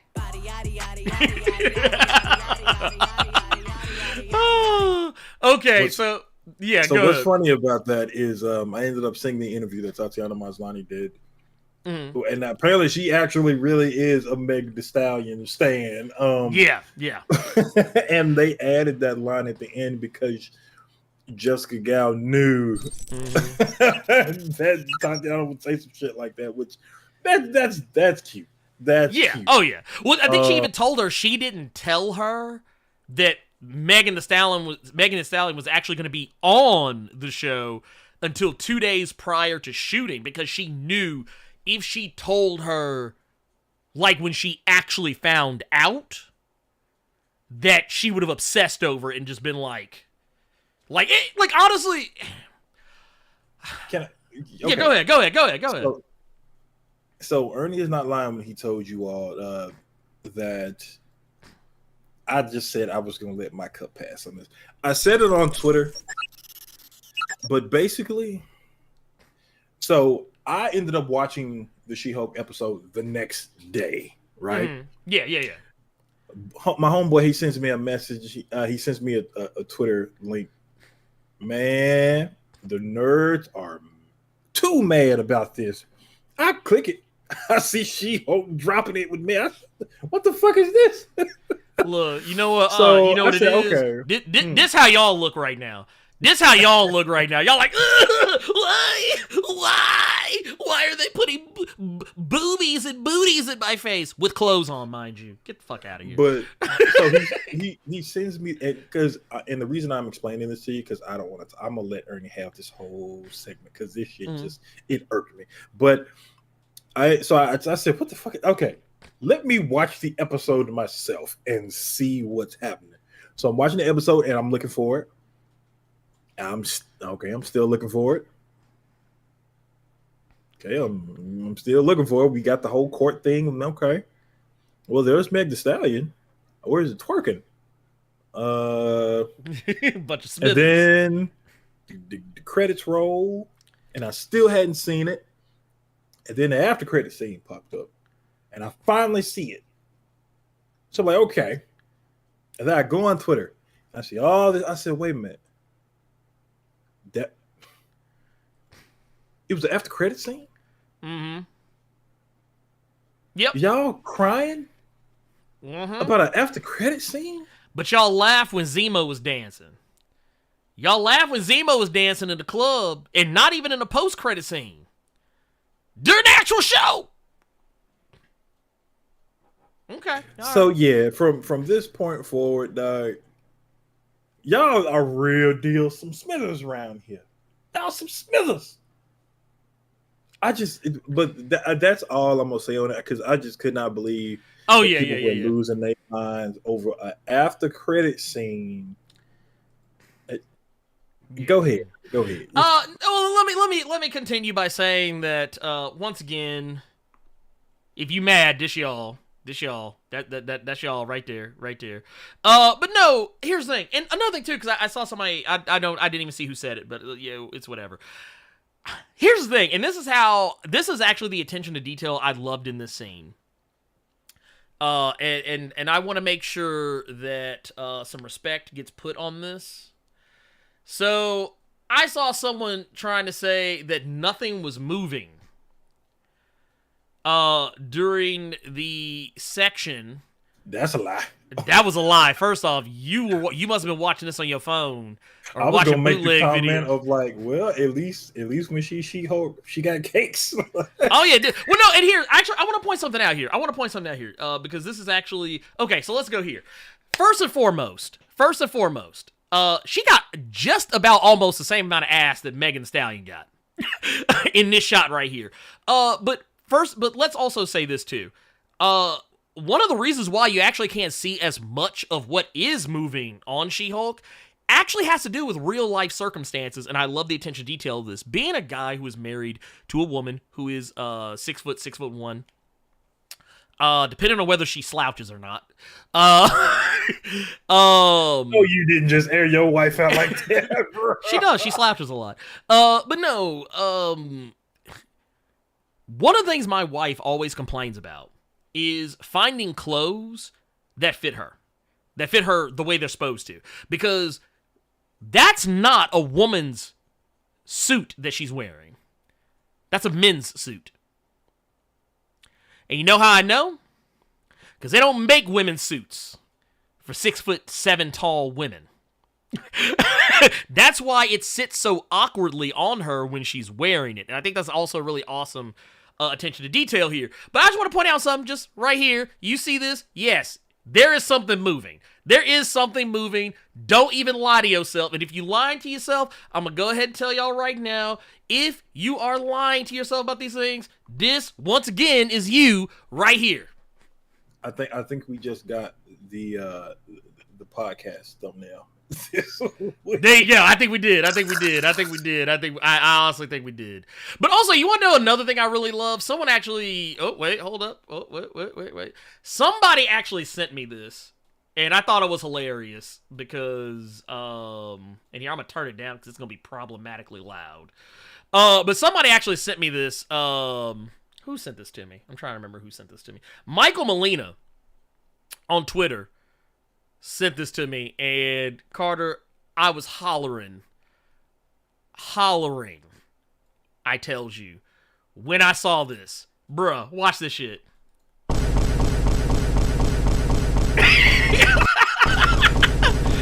Okay, so here's the thing. I'm going to tell you why I didn't react the way you all acted. I'm going to tell y'all why I didn't react like you all reacted. Number one, okay, first thing I got to do is give a shout out to T1000 in the chat saying She-Hulk bringing those green eggs and yams. Dude, wait. Actually, no, look, I want to show. I found this. What was it, the other day? Someone actually had put this up on Twitter right here. Let me see if I can. I'm gonna big it up a little bit so y'all can see it better. But this right here, so a dude said when She-Hulk learned to combine these two abilities, Kang the Conqueror is done. So real quick, let me tell you all why I didn't react the way you all reacted. Pull that up again. Which one? Oh, talking about the one you had previously. Pull that up again. Oh! I see. Yeah. Here, let me also mute it. With banner. Okay, here, hold it. Here you go. That to me looks like she pooted in and knocked Bruce over. That's the first thing that popped in my head, was she just let one rip and it did drop Bruce to his knees. That was the first thing. Bruh. I'm just saying. But no, I saw a lot of people really angry about this episode, and for no good goddamn reason. I saw people complaining, saying that, oh, She-Hulk never did anything like this in the comics. She never would do anything like this in the comics. This is just Marvel just pandering to the woke SJWs and all this other shit. But I wanna present Exhibit A, Carter. This is from Sensational She-Hulk, number 40. Exhibit A, bam, right here. There you go. There you have it. The episode, the infamous jump roping issue. where Shulky was forced to jump rope in the nude and was using the Comics Code Authority logo to cover herself up on the cover, and then went on to begin doing said jump rope, saying, "Can you believe this? I know Marvel will do just about anything to make a sale, but this goes beyond the pale, you know. I mean, here I am, a successful lawyer, a member of the Avengers, a reserve member of the Fantastic Four, no less.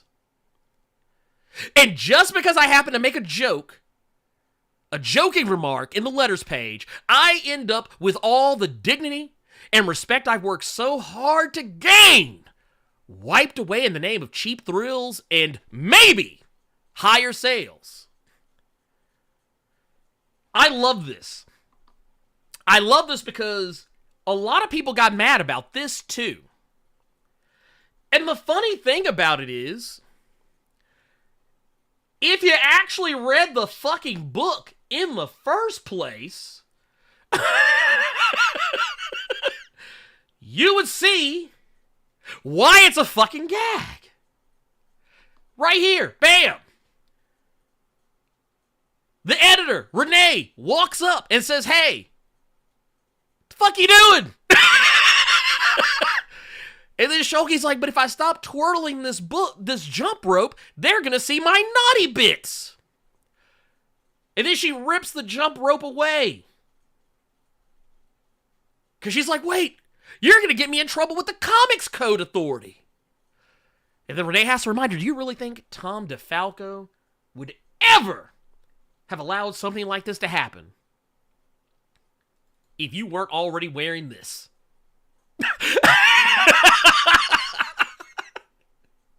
Not only that, then going on to stunt on the trolls who thought, like right here, Renee saying, anybody who was dopey enough to think you could really be skipping rope in the nude deserves to have wasted his money anyway. Yes, Marvel has done shit like this before. Okay, you know what, Carter? I want to point out something. I know you remember this. Because this was something that I remember kind of... I think...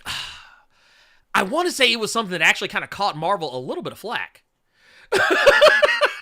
Do you remember the infamous Anaconda Spider-Woman cover, Carter? That sounds familiar. So, I'm sure I don't need to remind anybody, but I'll do it anyway. So they did a Spider-Woman cover that was basically this. Yeah, because I think that dude, the artist who did it, I think he got canned. He did. Yeah. Stuff. Well, also, there was... this pose actually wasn't even exactly inspired by Anaconda, even. It's actually a common pose you'll find in some art books, which is kind of hilarious to me. So, a lot of people were kind of freaking out over nothing, but it's neither here nor there. Yeah. Oh, God. I want to see if I can actually find that. Someone brought up the Heroes for Hire cover that had the basically had the hentai tentacles on it. I can't find it, and I don't even know if it would even be something good to show. But basically, yeah, I know what you're talking about. But no, people need to calm down, dude. It's not that serious. It was just a post-credit scene. We have literally sat and this is the thing I really wish people would accept. Not every post-credit scene is meant to set up the next big thing. Even Kevin Feige has been saying that a lot over the years. Everybody keeps thinking that every post-credit scene is setting up the next big thing. That's actually not true. Because if every post-credit scene sets up the next big thing, then what the fuck was that shawarma scene all about? We literally sat there and watched folks eat shawarma like it was actually funny. It was not funny. I remember sitting in the theater being just as confused as probably any other halfway, sober person. I mean, yeah, it was funny for 2 seconds, but once the scene lingered for more than 5 seconds, I was like, oh, So we're just going to sit here and watch them awkwardly eat shawarma to pay off a throwaway piece of dialogue. Okay. But going on from that, I thought other than that, what do you think of the Megan Thee Stallion cameo? The fact that they kept emphasizing it got on my nerves. Think like that Family Guy episode when Brian kept getting on Stewie for emphasizing the H on Cool Whip. He kept saying Cool Whip when he kept doing that. Every time they kept saying Megan V, and they clearly kept emphasizing that extra E on there and shit. It was truly how I think some white people say Megan Thee Stallion. Yeah. But you got me talking about it again. For the 1 fucking second she was in the actual episode at the end, she was fine. Well, no, actually, okay, so did you know there's another QR code in this episode, and it actually takes you to a scene that has her in it that was not shown. Okay. It's actually a scene where, I haven't actually seen it because I didn't actually go watch it, but I saw, like, some images from it, and it was basically, like, showing her, basically, it was actually the elf. It was scenes where the elf that was actually impersonating her was pretending to be her. Is what it was. So yeah, I thought it was cool. I guess one more thing. What did you think about the Blonsky stuff? What did you think about the Blonsky stuff? There's something more to that. I just don't believe that he is just some hippie that just knocked females off on some Manson shit. So I like that they're actually doing. You know what? This is what I was gonna say. Mm-hmm. What this show reminds me of. By the way, here are the women in question that Carter is talking about. By the way, Jessica Gao over here, off to the side. Oh, right.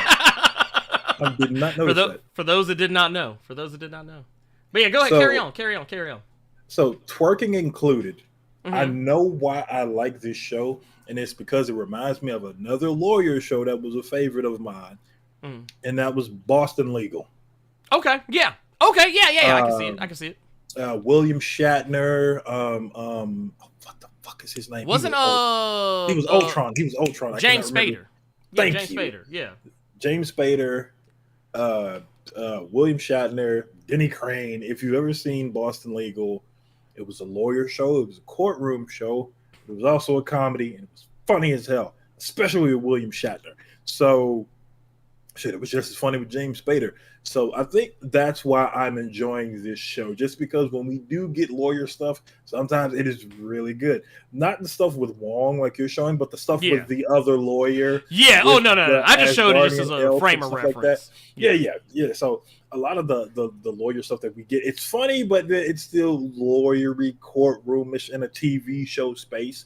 So I've really dug the episode just because I finally put 1-to-1 what this show reminded me of. It's a Marvel version of Boston Legal, and I'm all for it. Oh, yeah, no, most certainly. All for it. So, most certainly. Man, absolutely. So this was just another good episode of She-Hulk for me. I did like, did you catch the Ally McBeal stuff that's been in an episode here and there? Yeah. Okay. Oh, yeah, it's also, did you catch the addition of Mallory Book? Was that the sister during the hearing? No, yeah, right here. Okay. Yeah, so for those who don't know, Mallory Book is actually a character from the comics. Actually, this is a side-by-side of the two characters together. But Mallory Book is actually currently She-Hulk's boss in the current comics. In the current She-Hulk comic, Mallory Book is kind of a sinister character because she has kind of been a She-Hulk villain over the last few years, but right now they are currently working together, albeit it's because the only law firm that She-Hulk can get into right now is Mallory Books. Also, so is Dennis Bukowski. Dennis Bukowski, also a character from the comics, for those who aren't familiar, as is Pug. But I think we talked about that last week. Pug is kind of a character that just was kind of an unrequited love interest of She-Hulk. But I think one other thing that kind of annoyed me, not just the emphasizing on Megan Thee Stallion, the scene with Emil when he turned into the Abomination, and you had the one sister who wouldn't shut the fuck up screaming for no reason whatsoever. Well, I mean, to be fair, I think it was a very realistic response. Because, I mean... That's what... I don't think it was realistic, because everybody else, you got nervous, your head behind something. I almost called out her name. This woman just sitting there, stationary in her seat, and just hollering. And just kept hollering. I mean, some people... I mean, to be fair, though, some people do actually have a fight or flight response, but there are also people who have a frozen response, and that was hers. I mean, it might have been annoying to you, but honestly, it's not unrealistic. It happens to people. This is actually something that, like, if people see something that terrifies them, yeah, some people will either fight or they will run, but that's kind of binary and not really true. Some people will literally just freeze and not know what to do. And it reminded me of like the cringy on purpose funny horror movies where the killer in front of somebody and they just scream and just stand there and they just scream and they just stand there and they just scream and get killed. That's just what it reminded me of. But again, I like She-Hulk. Because, like I said, it's Boston Legal, and I love Boston Legal. So it's great. It's fantastic. That twerking shit, though, man, y'all gotta let that go. Y'all gotta let that go. And it's in it, and I hate. And here's the one thing that irks me. I'm always the person who will always see people clowning men on Twitter because it's always men done this. It's always men. Men are this. Men are that. Men are this. Men are that. And then I see this scene again. I cannot stress enough. A fucking after credit scene. If they didn't put it in the episode to take you out of what the fuck was going on, it was an after credit scene. And you goofy ass dudes are saying all the motherfuckers was arguing about how this scene didn't make any sense, but Star-Lord and Guardians of the Galaxy made sense and shit. I hate you people. I hate you comic male geeks. I fucking hate you people. This is why I don't want to go on Twitter no more. This is why. And I got to go on Twitter now because I got to promote this giveaway for y'all. But I hate you people with a passion. I hate. I swear to God, I hate you people. I hate you. I mean, I will say, and just to go back to a prior point, I actually will agree with Christian Rappers that he said, man, bunk that. I was screamed too. That dude destroyed Harlem. And that's something a lot of people aren't remembering. There's a good reason why a black person might be terrified of the Abomination. If you go back and watch that Incredible Hulk movie, I just want to. That's that motherfucker that wrecked Steve Harvey Showtime at the Apollo. He sure did. Oh, by the way, shout out to the squad. Lotickley! That's my homie Cypher World here. Y'all go check out my homie Cypher World. Please, thank you. How you doing, pimp? Also, what did you think about the Wrecking Crew? What did you think about the Wrecking Crew in this episode? Can I just say real quick? I really appreciate the fact that they weren't taken seriously as they should, as they should not be. I actually even love the fact that she literally asked them if they what was it here? I actually got the scene right here. I'm just gonna go ahead and just play it. Like just right here. Here, we'll do this. Just yeah. I got her. Come on, I got her. Oh wait. It's like, so lame, dog. Oh my God. Get off me. If you're gonna strut around showing off your powers, you better be able to back it up. When did I ever strut around and show off my powers?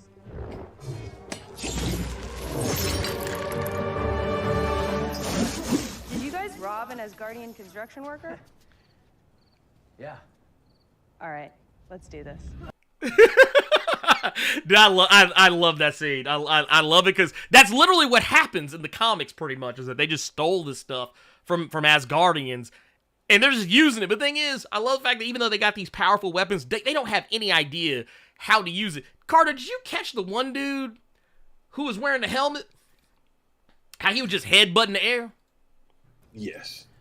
So to answer your question, like that no, was- here that was I gotta show it again. I gotta show it again. No, y'all got to see this. Look at dude, just swinging the head, headbutting the air. He headbutting the air. Look at I him. rewound that part because I thought I missed something.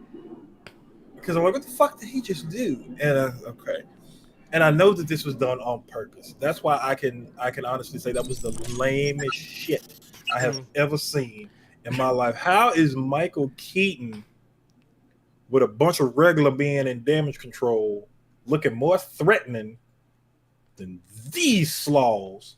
Well, you know what I think it is? It made me mad how trash these dudes were. I do want to know who that blood was going to go to. Well, okay. But it pissed me off how trash these dudes were. So here's something I want to point out. The Wrecking Crew, and I don't think a lot of people caught this. The Wrecking Crew was meant to be a commentary on the haters. A lot of people didn't catch that. The Wrecking Crew is meant to be commentary on all of the She-Hulk haters, because even there's a point later where like they're referring to like, oh, her ugly green skin, and then like the whole when they were talking about just strutting around, showing off your powers, all this stuff. All of that was just basically commentary on the people out there who just have been just all day criticizing. Like this shit right here. Like look at this shit right here. Like this. Here it is. Yeah, they took the Hulk's manhood away, but then they gave it to a woman. Yeah, a woman. And then, like, this right here. Like, these are actually comments. These comments were actually taken from when She-Hulk was first announced. Look at Darby Allin in there. Darby Allin, one of them too. Look. This man. Why are you turning every superhero to a girl? Wow, someone find a reason to cancel Marvel. No more female superhero, please. Everything gotta be female. Yeah. I find shit like this terribly hilarious. But carry on. No, I mean I'm gonna let you have them. I know that they're with you saying they're supposed to be a commentary. Now it actually makes sense. I would actually. Someone just said something in the chat too. I just want to make sure because I don't want to lose it. Someone said, "What if the blood's going to the leader?" Like, what if they did a thing where, because you remember how they're pulling heavily from the Incredible Hulk, so that means the leader is canon. The leader in the Incredible Hulk is canon now. Who we haven't seen in a good while. Mm-hmm. That would be cool to see people if they do keep that same actor. It would be cool. Yeah, if they Tim Blake bring Nelson. people. Yeah, it would be cool if they brought people from the Incredible Hulk, since they're referencing it now in one way or another. Damn, does this mean we gonna get Doc Samson back? Since you told me who Doc Samson was in that movie, that would be so gross. That would be so gross. But with this comedy, it would make so much sense. Oh yeah. Was it Sly? What was it? Was it Sly Burrell or Stiver or whatever his name is? Yeah. But yeah. But no, Tim Blake Nelson was basically the guy who was set to become the leader. So yeah, it is possible that maybe it's going to him. Whoever it is someone with criminal intentions. Now, before was it John Hurt? Was that the guy who played General Ross? Yeah. Because originally,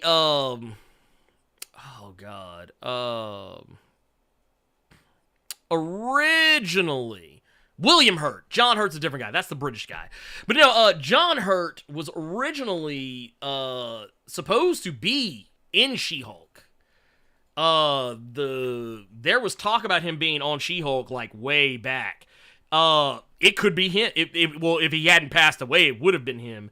But maybe he had already shot, because technically around the time he died. They said it was William Hurt. Okay. Yeah, that's what I just said. You told the wrong brother. Well, I literally corrected myself. Like, yeah, I'm reading chat because there's I literally going on. And I'm trying to kill it. Yeah, I'm about to say, I literally corrected myself before you even said anything. You didn't even hear me. But no, William Hurt literally was supposedly, he was still alive at the time they were already filming this stuff. So maybe it might be his one of the last things he did. I don't know. Who knows? Or maybe they even cut it. Who knows? It's hard to say at this point. But yeah, I would definitely say it wouldn't be out of the spectrum of possibility. But I appreciate a lot of what they're doing with this show. A lot of it's great. Even where She-Hulk is just out here just clowning on folks and like this shit like this.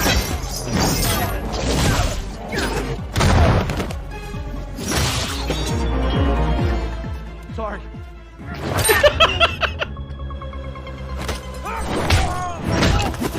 You're a trash person. Bad idea.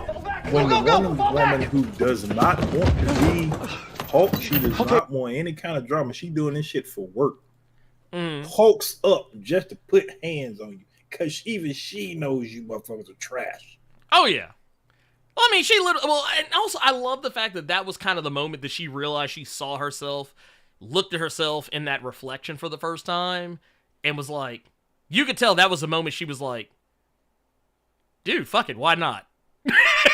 Why not just walk around as She-Hulk 24/7? I'm kind of hoping they do the thing. I don't know do you remember this, Carter, from the comics? I think this might have been during Dan Slott's. I think this might have been during Dan Slott's She-Hulk. I could be wrong. Okay. I think it was actually. I think it actually was where she was laying in bed with some dude, and she forgot. Here, let me put this over here so I can show it off to y'all. Here, let's do it that way. There you go. Yeah, she had hulked out. Or like, yeah, she was sleep. I think she might have been with Jameson when this was happening. I can't remember exactly. My memory on this is fuzzy. But yeah, like she was sleeping with some dude and stayed the night with him. And when she woke up in the middle of the night, she had turned back to Jennifer Walters, and then she realized, I do remember that. And she realized, like, oh wait, let me turn back so when he wake up, he don't wake up to Jennifer Walters, he wake up to She-Hulk.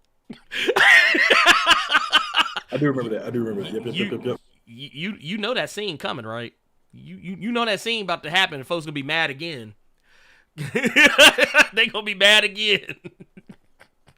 I mean, dude, we've already gone through this in Luke Cage with him and Jessica Jones. Yeah, look, Jessica Jones getting piped out. Sweet by the hero for hire. And the fucking wall and shit was getting messed up in that sex scene. Like, y'all remember, like, certain people's memories are so fucking hilarious to me. But yeah, we've already, if She-Hulk does get piped, okay. Now, if they make it, I want to see how funny they make it, because if you remember the trailer, she's the one that carried the dude to the bedroom, which I thought was hilarious. Oh yeah, right here, bam. I'm completely fine with that. But if they do and they break the bed and they do it like they did it in that comic, oh, bro, we've already go back to Luke Cage's Netflix show. We saw this with him and Jessica Jones, so this ain't nothing new. Nope. That boy gave her one back shot and the walls almost came down. So this is nothing new. And look, and she was like, nah, keep going. Well, that dude was destroying Jessica Jones. Oh my God. But no, look. Also, I just want to say too, let's not act like there hasn't been more problematic She-Hulk content out there in the world. Y'all do realize they made a whole She-Hulk porn. Now, this wasn't Marvel. I knew you were going to bring it up. I knew you were going to bring that up, bro. And I can't show it. I'm not going to show it, obviously. For obvious reasons, I'm not going to show it. But just so y'all know, there was a whole She-Hulk porn out here. Mark Brooks had retweeted. I've actually seen it before. It is quite funny. There's an Avengers one I think that came before, and you get to see Thor piping out She-Hulk. Danger, danger, danger. This was a whole like 6 or 7 years before Jason Aaron paired them up in Avengers. So yeah, it's a thing. But let's go back because we got some super chats here that I don't want to get lost in the shuffle. God damn it. Oh, anyway, we got one here from LJ Brown with the £5. Says, sorry, I'm out, so I will catch up on Blerd Cave. Ernie Carter, don't play like when you saw them twerking. You weren't pulling money out of your pocket. Look, don't play with me. I thought about it. Look, I was sitting here like hold on, wait a minute. Somebody in chat. What I Hold got on, here? Let me. Let me scroll back up and find out who did this. Where is your name? Where's your name? I got to give you shout outs because I completely forgot about it. Okay, this guy 38. He brought up My Super Ex-Girlfriend. You remember that movie with Uma Thurman? Yeah. I remember the movie. I just pulled up the sex scene from it. Bruh. I'm gonna put it in chat. And for you people listening on Spotify, if you just YouTube My Super Ex-Girlfriend, A Rough Night.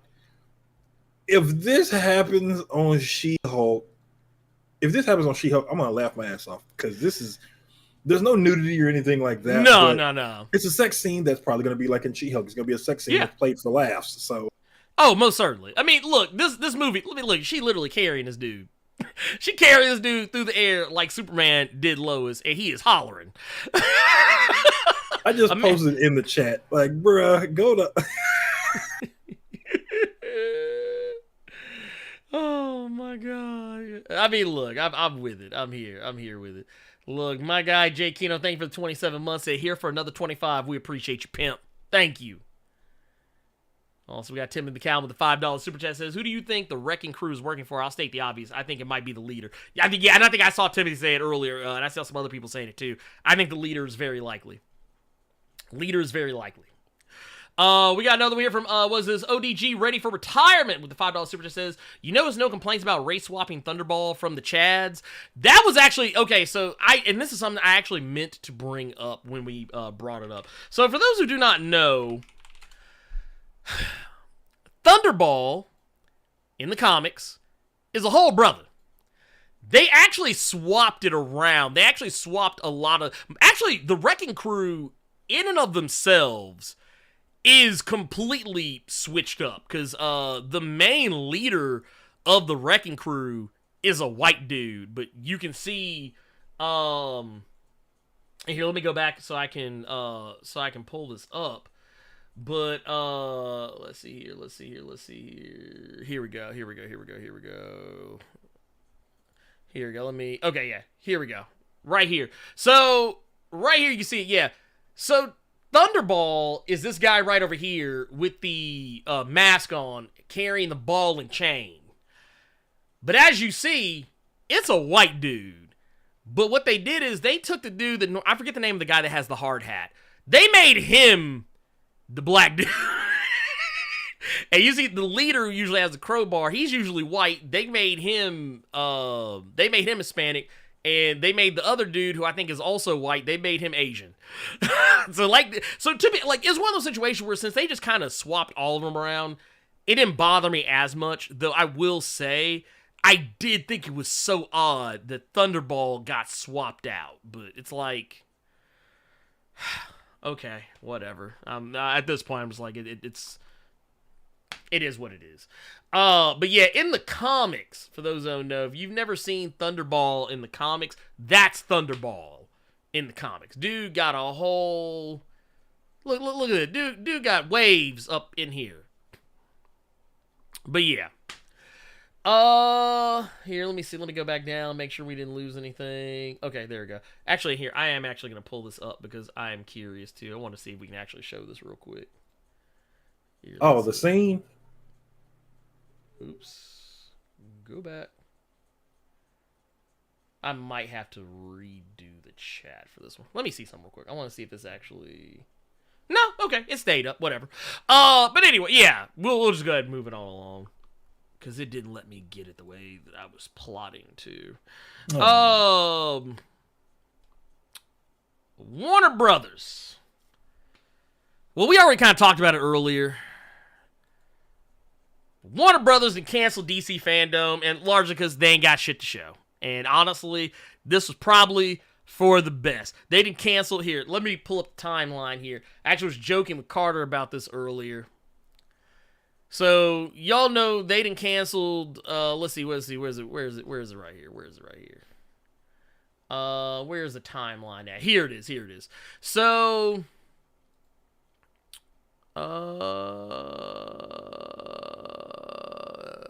here we go. Bam. So this is it. Yeah. The content purge begins. Wonder Twins. Canceled. Here, actually, I'm going to pull this up because I want y'all to be able to see this. Right here. You can see it right here. The timeline.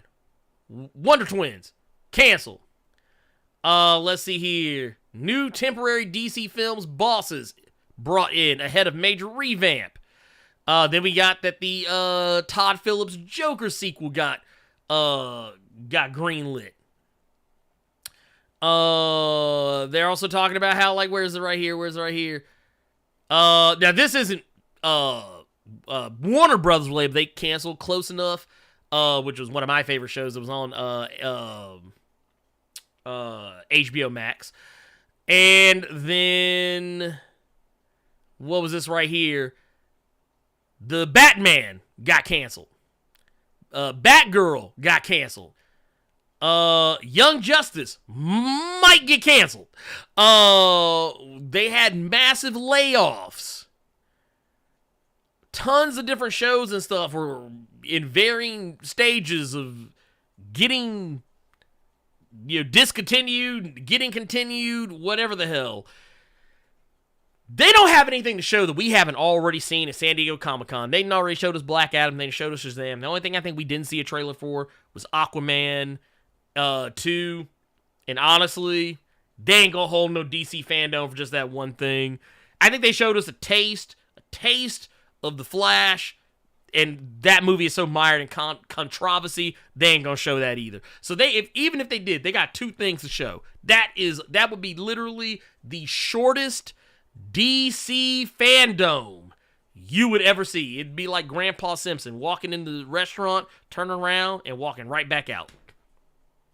That's how long it would last. And honestly, I feel like that's the only time we need. Honestly, we have just now committed more time to talking about them canceling DC Fandom than DC Fandom would have actually lasted if they actually held it anyway. What was it? They like broke 5 broke. We ain't got it. That's how they would have been if they would. They had so much to talk about at DC Fandom that we could have skipped bringing it up and went straight to questions. Dude, may as well. We probably could have. There's one last thing I kind of want to talk about, though. Real quick, just because it was a thing I found interesting. Okay. So, Mike Deodato Jr., who some of you may or may not be familiar with, I'm not certain. An artist that has done plenty of things for Marvel. He's actually done comics everywhere, pretty much. He's done comics all over the place. He's mostly associated with Marvel Comics. But this is Mike Deodato Jr. right here. Apparently... Oh, go ahead. No, I was just going to say, before you get into it, what Ernie's about to talk about is the most purest case of do not let your mouth overload your ass. Yes. Matter of fact, you should always... Matter of fact, if you ever got a tweet that you think might get you canceled or might get you aired out, this was one of those tweets. So basically what was going on here, and just for clarification, once again, I just want to show you. This right here is Mike Deodato Jr. What he was flaming was Namor. in the Wakanda Forever trailer, saying that he looked pudgy, that he didn't look fit enough to be Namor, basically. More or less is what he said. Now, I want to be clear on something. The tweet is now deleted.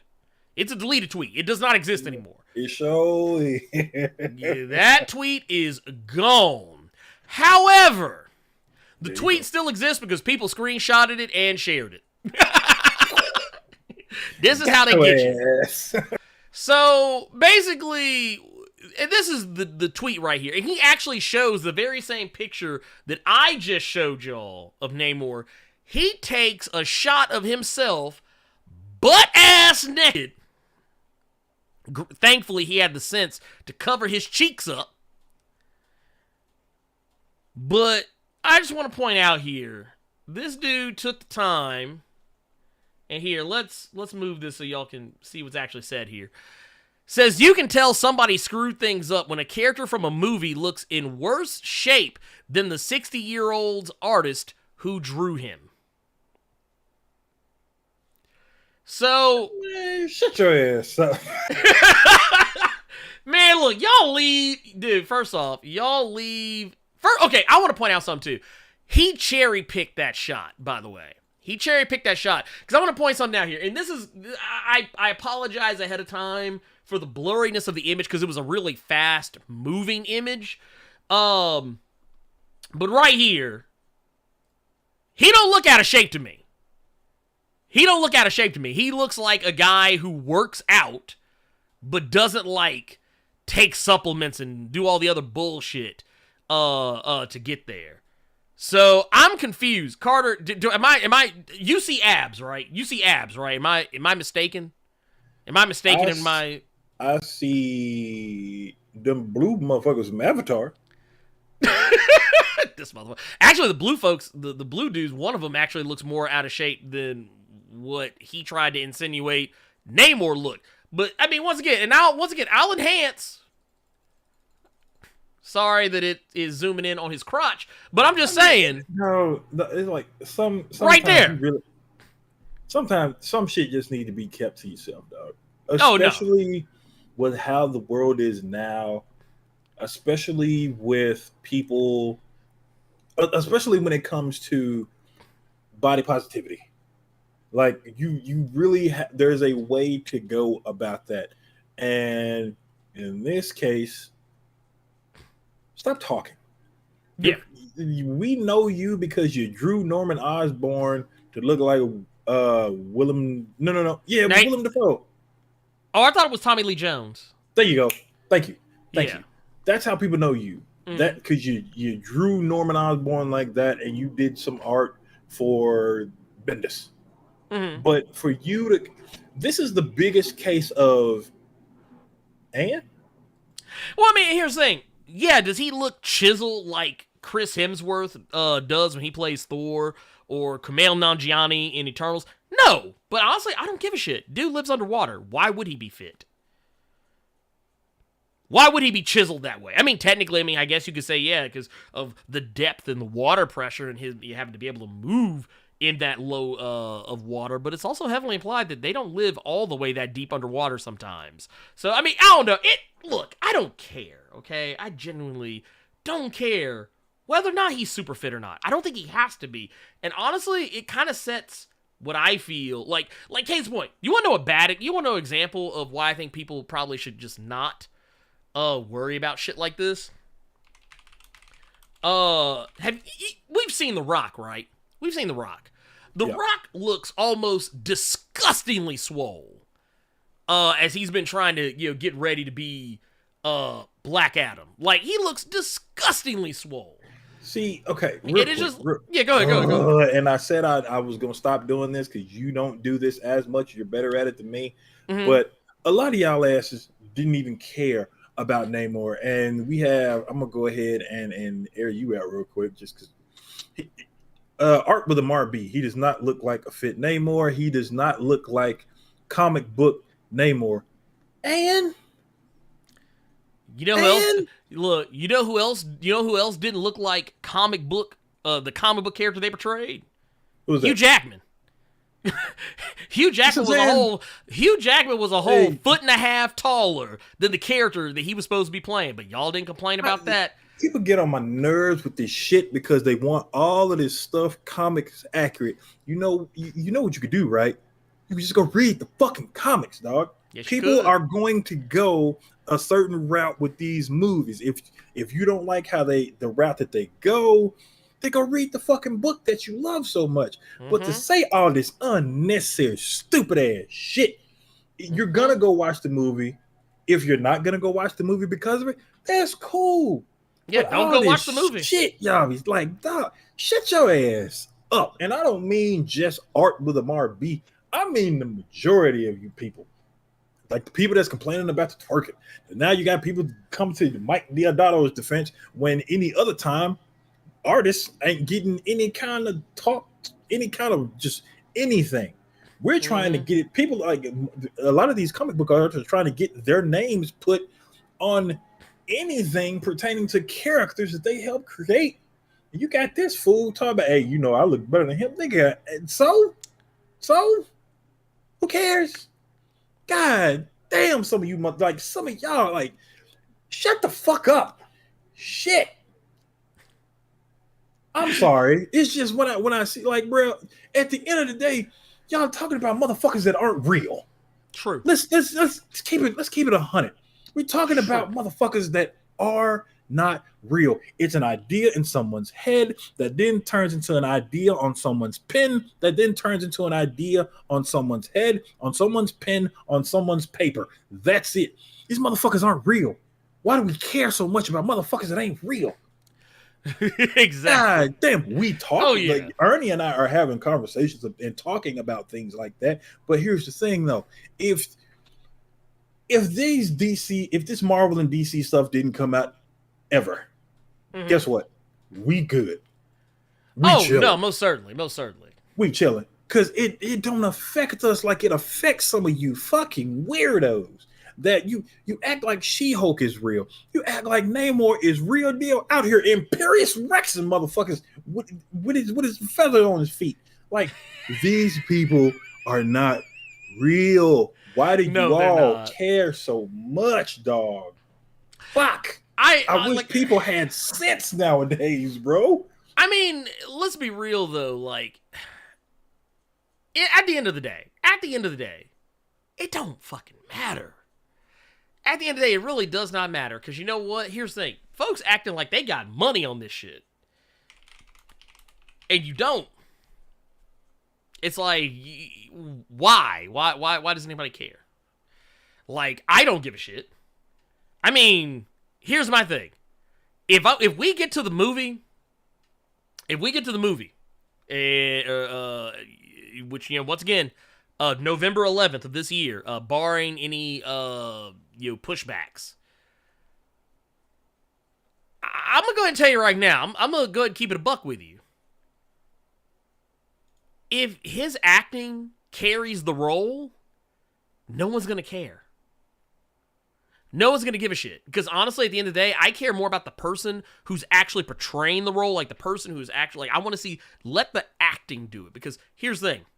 You know why y'all let Hugh Jackman slide? Because he actually wasn't a bad Wolverine. That's why. No, he didn't look the part. He was actually too damn pretty to be Wolverine. Too goddamn tall to be Wolverine. But he was good in the role. And we let it slide. That's why. Okay, real quick. I am way older than you dudes, and I don't care either. I just made a comment. If you didn't care, you wouldn't have made the comment. That's number one.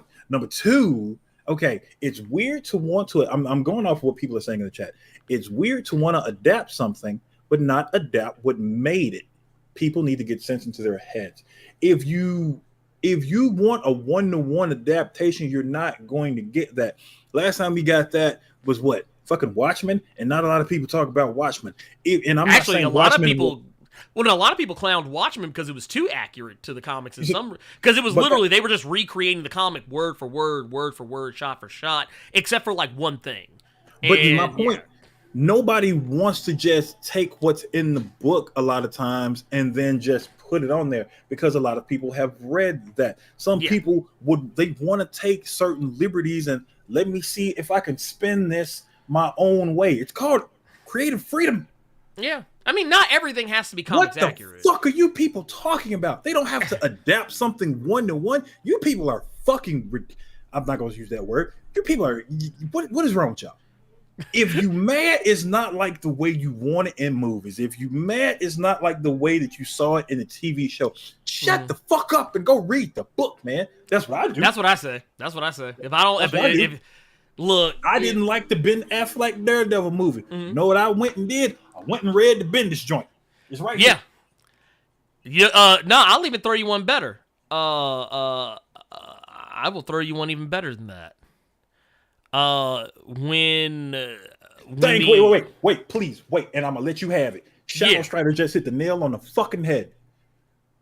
If you just want to constantly adapt something, we wouldn't have The Boys. That is how we have The Boys right now. The Boys is actually better as a TV show than it is a comic book, and that's The Boys facts. is better as a fucking TV show than the material. Kick ass.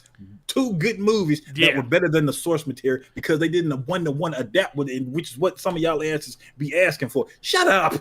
Yeah. Shut the fuck up. And I'll actually throw you one. Okay, so Sin City is slavishly accurate to the comics. And I will actually go on record as saying right now, while it was a fun movie to watch the first time, I like that movie less and less with every subsequent viewing.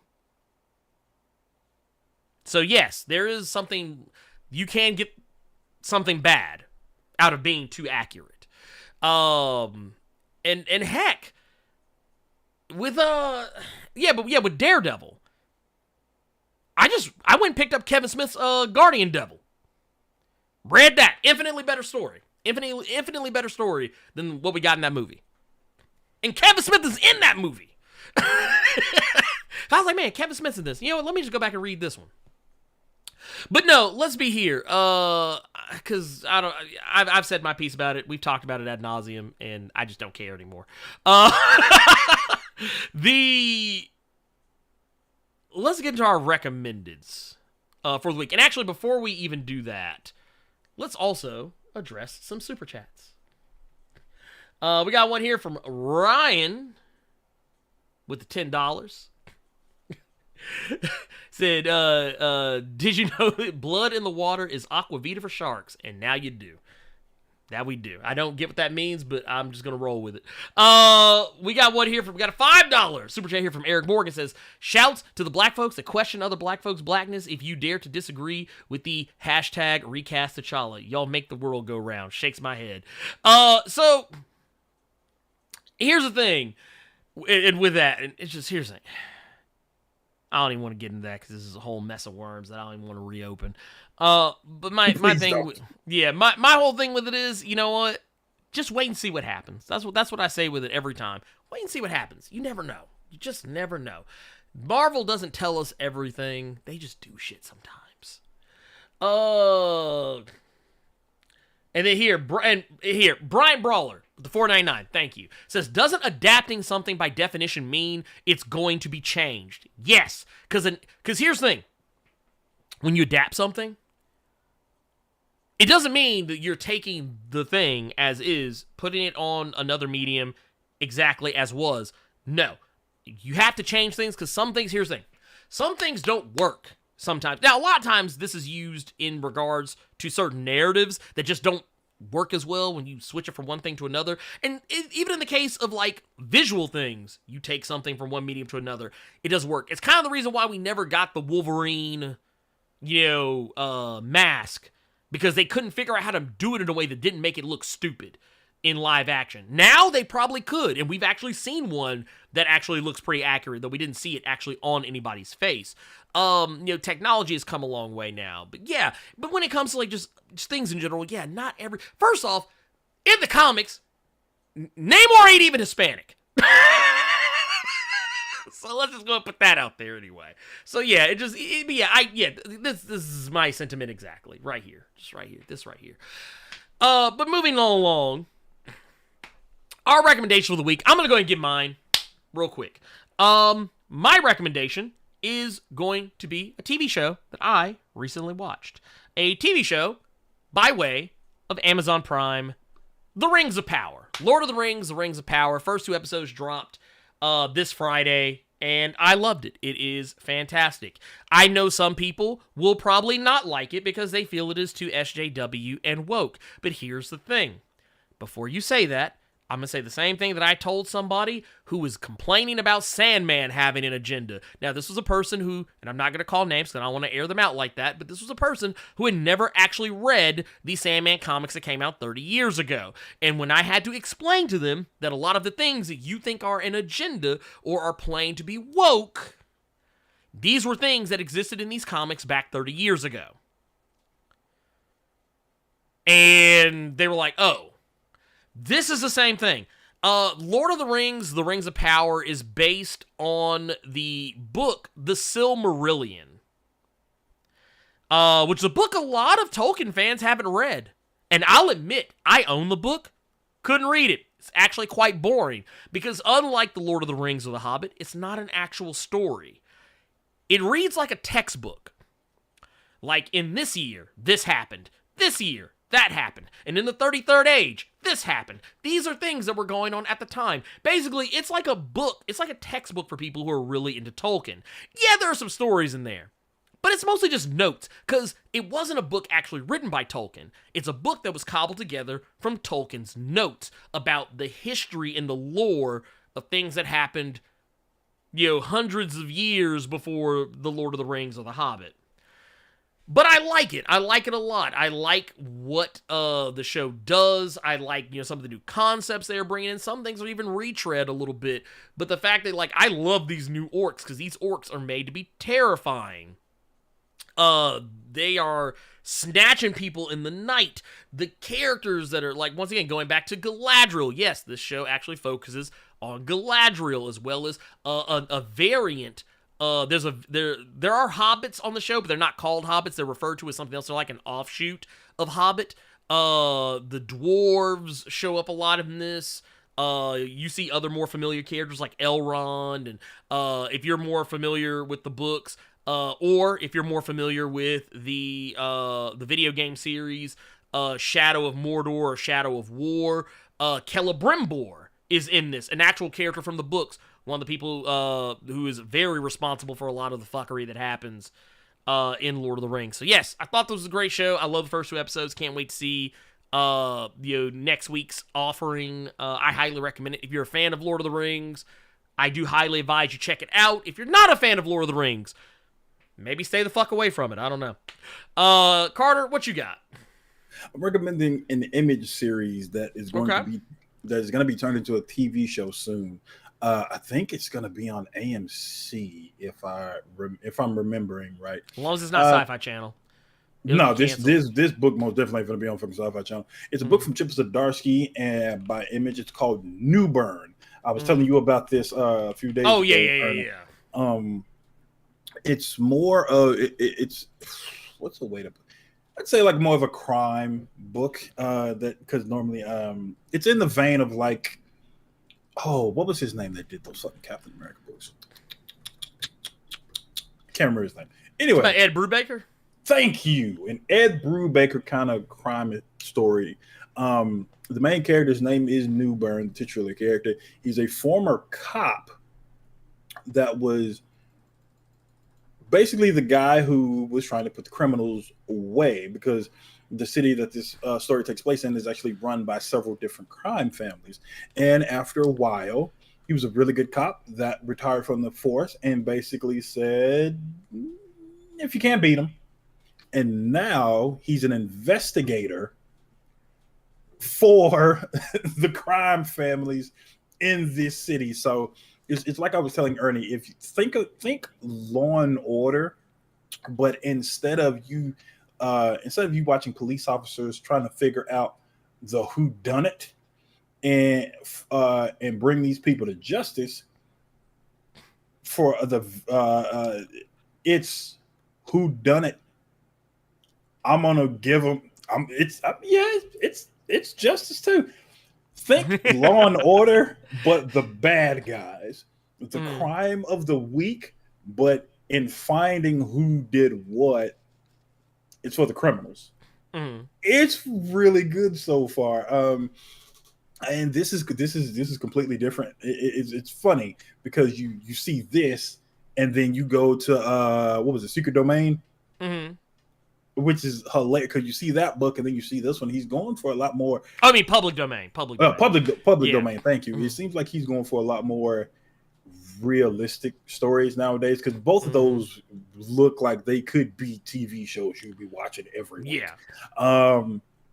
But yeah, the Elite X1, he is a cop for the criminals. Basically, every crime family, no matter if they don't like each other, if they're doing dirt against the other families, he's the investigator that they all talk to get stuff done. You're not gonna like what gets done, but that's where the story is. So yeah, dude, it's 6 issues right now. Really, really good reads from Chip Zdarsky. So it's again. You know what that reminds me of?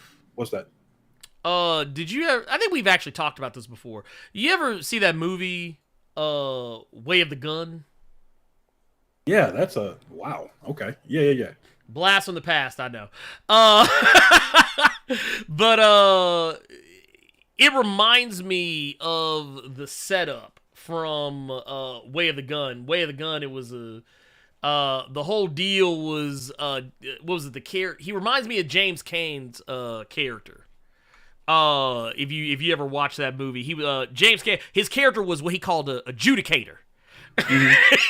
He was a guy that went in and fixed problems for the mob and these shady individuals.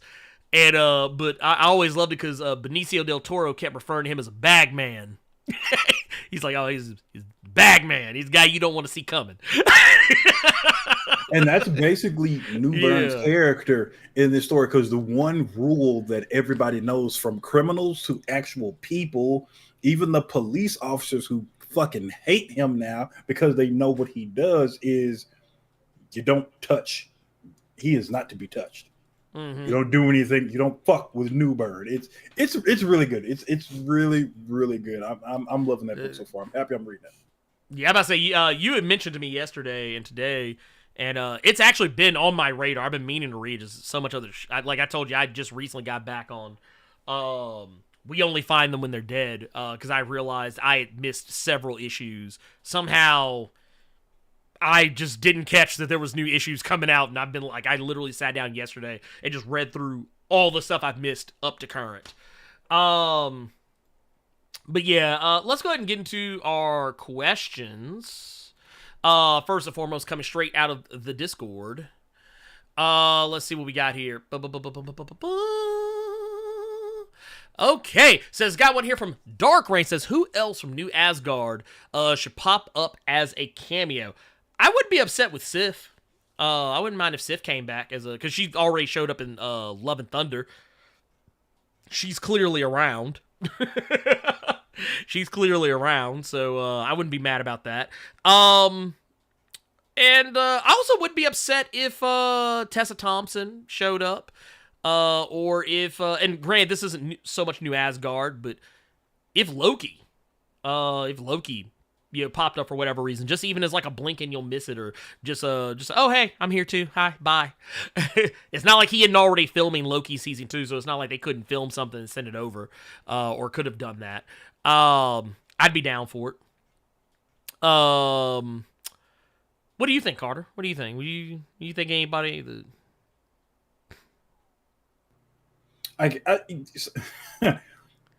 So I'm thinking about this just because I remember it happening in a Spider-Woman issue, but she has not interacted with any of these people whatsoever. So it ain't going to happen. So I'm not worried about it. But it would be fun at some point to see like a girls' night out kind of deal with other women in the MCU. Okay, yeah. That would be dope to see. Just a night out with the girls, and then maybe a scene with the wrecking crew somebody getting whooped.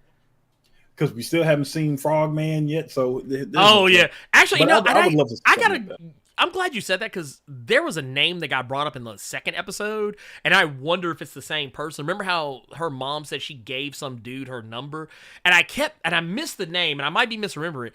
I think that was Frogman. I can't remember if she said Eugene or something, but I know Eugene is Frogman's name. She might have said Eugene, she may have said a different name, but considering that, if that is the case, that might have been set up for that. I don't know, I could be misremembering. But one thing I did want to bring up too, and this is actually something that has happened recently in the current crop of not the She-Hulk comics, but just the comics in general. But one thing that I would like to see, because we actually have been seeing this a lot more in the Captain Marvel, side of things. I think this actually occurs more often than probably not. But I think, what was it, I think it was one of the arcs they did very recently, where I guess kind of in between all the stuff that was going on. In between all the stuff that had been going on with Captain Marvel and what's his face, Doctor Strange. Captain Marvel's going out, kicking it with various and sundry of her, her super friends. And that was something I actually would not mind seeing get, set up, in the actual, comics themselves, or not comics, but in the MCU, in the movies and everything. Because that's something that I think doesn't get talked about enough. The fact that they all hang out with each other, they all go out and do shit together, whatever. Because they actually have depicted, Jessica Jones, Spider-Woman, Monica Rambeau, She-Hulk, all these characters, they get together and hang out with each other. Go have drinks, go out dancing, whatever. I wouldn't be against that. To see something like that in She-Hulk would be awesome. Like if you had Brie Larson and Tiana Paris show up in an episode, and that could be set up the beef that apparently they have with one another is going to be showing up in the Marvels. You say, oh, yeah, we're hanging out, and like, oh, wait, they're making it awkward, some shit like that. I'd be down for that. I actually wish Spider-Woman was already in the MCU right now, so that we could, just cement that girls' night. I wouldn't be against it at all. You can even name the episode the Girls' Night. We know that there is an episode kind of like that, in tone, from some of the trailers and spots we've seen, but it's not going to have any superheroes that are already in the MCU in it, so that kind of sucks. But I'm into it. Next up, Prince of Apathy asks, Bob Odenkirk wants to do more action movies. Does he have a comic book movie character in him? Honestly, now that Carter's kind of put me in the mindset of Newburn, I'm not saying he should play Newburn, but I'm just saying if they did something like that with him, that would be cool. But if they wanted to go like more cape route, I don't really know. I don't really know what you could do with Bob Odenkirk. Unless you want to do a Sentry movie, he could be the actual Bob. Like because for those who don't know, Sentry doesn't always look like the Sentry. There is actually a kind of a schlubby version of himself that he turns back into. That could be Bob Odenkirk. I can see that. And then maybe if you wanted to do, you could get a different actor to play the actual Sentry. But then, or if you really want to, honestly, you could just CG up, like glow up Bob Odenkirk. You can do that too. There's ways to get around that, but I don't know. I don't know if Bob Odenkirk would even be interested. It would be fun to see him do it. I just don't know who. After watching Nobody, I wouldn't mind seeing him do more action movies. I just cannot, for the life of me, think of. That's what I've been sitting here. I don't know, man. Yeah, no, I don't either. I'm sitting here thinking about it. I'm like, because I mean, really, everything that comes to my mind is like a grizzled older man type deal. Like, just more of what he's already just done. In a perfect world, you could dye his hair black and you could make him Scott Summers' dad. Yeah, you can make him Corsair, yeah. There you go. That would actually be hilarious if they actually went there. Dude, I would. Okay, yeah. You know, actually, we got another one here that actually came in after we went off the air, or as we were going off the air from last week. I'm going to answer that first before I answer this last one. It says, with everyone talking about a Deadpool cameo in She-Hulk, how would you like to see it? I would actually like to see Deadpool cut in on one of her fourth wall breaks. Kind of a throwback to that gag they did in the Deadpool movie where they had a fourth wall break inside a fourth wall break inside a fourth wall break. Like, what if she was already doing a fourth wall break, and then Deadpool just kind of shows, like, hey, I know you were doing, like, they kind of argued about it. Like, kind of, because, the fans have been arguing about this online, and they clearly, Jessica Gal clearly has her ear to the ground. She has her finger on the pulse of what people are talking about on the internet regarding She-Hulk, past and present. So... yeah, why not do it that way? Well, like, turn into, like, a meta conversation. Or maybe even have Deadpool come and say, guys, can y'all really calm down about this? Like, have people, like, have her talking about how people are clowning her for this, and somebody else has been doing this before her, and then Deadpool just come in and be like, well, actually. Like, have him do the actually. I would laugh at that. We've also got last one here in the Discord, and we're going to move on to questions from the chat. It says, Urban Prince of Strong Style says, is Null's all-black Necrosword still around? The X-Men are going to need that weapon. Also, loved Cyclops telling the Celestial to fuck off. That I actually liked that. That was actually pretty cool. That was why I focused on that on my video for it, because I thought it was awesome.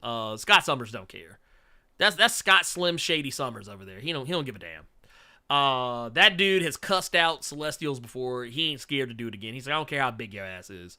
He said, do you know I have melted a Sentinel before with my optic blast? Do you know that? Do you know I vaporized a Sentinel with now optic he blast? even got a buff where he ping-ponging optic blast all over the damn Oh, yeah. place. Oh, he's been doing that. He's been doing that for a while. I hadn't seen that. Yeah.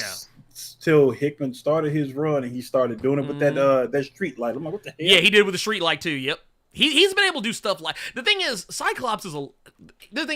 what people don't understand about Cyclops is he holds back a lot of the time. Like, that's the old thing they used to always say about how, what was they used to say? That Scott Summers can punch a hole through a mountain if he wanted to. With his optic blast. And like I said, he has, I forget which comic it was. But yeah, he does vaporize a Sentinel in the comics. I remember, and I know people don't want to talk about him, but I remember in Joss Whedon's X-Men run where he didn't have his powers and they were fighting the villain in that book, and Emma snapped his powers back on when the dude took his glasses off, so it's just his eyes, and you see this red twinge in his eye, and then you turn the page, and it's 2 full-page splashes of just red when they were outside on this planet. Oh, yeah. Yep. That was yeah. He is deleted with probably everybody on that planet. It was the funniest thing I'd seen. That's what it was. It was, and I know this isn't, I know we're not allowed to talk about this because he's canceled, but I'm sorry, it was actually a good run. Joss Whedon's Astonishing X-Men. That's when it happened. Yeah.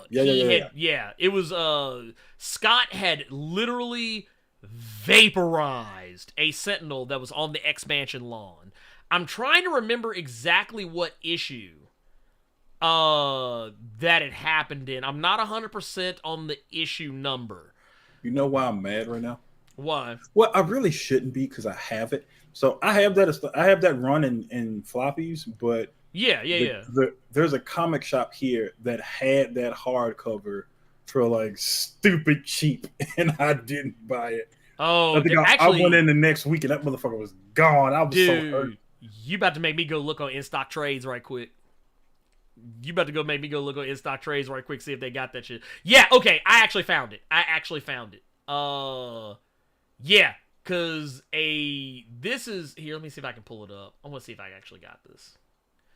I want to see if I can pull this up. Here it is, right here. There it is, right there. And here, I'll move the lower third so y'all can see it. But yeah, This dude vaporized a whole Sentinel right here. The dude vaporized the legs off of it, blew the arm off of it. If he wants to fuck up a Sentinel, he can do it. Matter of fact, look, even right here, even Wolverine had to put some respect on his name. Said sometimes I gotta remember why you still in charge. Like, man, y'all better quit playing with old Slim Shady Summers over here. Y'all know that boy out here. Y'all need to put some respect on his name. He's even fucked up Apocalypse's celestial armor in the past. Like, dude, Scott is like y'all need to really get off that Scott Summers is trash bullshit. This may not mean a lot to people, but I remember during Schism when he fought Logan. Yeah, he didn't. There was only adamantium left. Yeah, no, he did that, and I think he did it during AVX. I think he did it in AVX too. Where he burnt that dude to a damn crisp. Dude, y'all need to remember, dude, because people always hear folks say, oh, they're concussive blasts. That means they just punch you. They're not meant to go through, but the thing is, if he wants to, he could shoot that shit through you, and it don't mean he can't heat it up. He can change the intensity of those blasts. Look, I started thinking about them hot claws. Bruh! Look. You remember, always thought about, so when they first did the hot claw shit, the first thing I thought about was when he would do, in Marvel vs. Capcom, he'd do the whink, and he'd do the X. Berserker Barrage! And the claws would be all burnt up. That's what I always thought about when he did that shit. I was like, y'all like that shit in X-Men Children of Adam, but y'all couldn't stand it in the comic. Okay. Yeah, motherfucker said, get off my lawn. Thank you. Yeah, dude, I'm sorry, dude. Y'all need to put... I know he ain't a good daddy. I know he a bad husband, but look, that dude is a hell of a leader. Like I said, sometimes people aren't perfect. People, like I said in my video, the more complex a kid, we know when people say, people are complex, that's what Scott Summers is. He's complex. Yeah, he's not perfect. And that's why I like him. Same reason I like characters like Daredevil. Daredevil isn't perfect. He's a fucked up dude. But let's go ahead and move it on to questions from the chat. And we're going to be kind of quick on this one. We're going to give it some time. We're going to go over 3. We're going to go over 3 hours, but, it's a celebration today, so I'm going to let it slide. But let's see. So why isn't Scott Omega level then? Let's go ahead and just keep it a buck here. Honestly, here's the thing. So the reason why Scott isn't Omega level largely has to do with the fact that the power that Scott commands is common in the Marvel Comics universe. The ability to project energy blast, a lot of characters have it. And we've seen a lot of characters use it in ways that are more powerful than Scott Summers. And that's kind of what dictates an Omega level mutant. Okay, so case in point.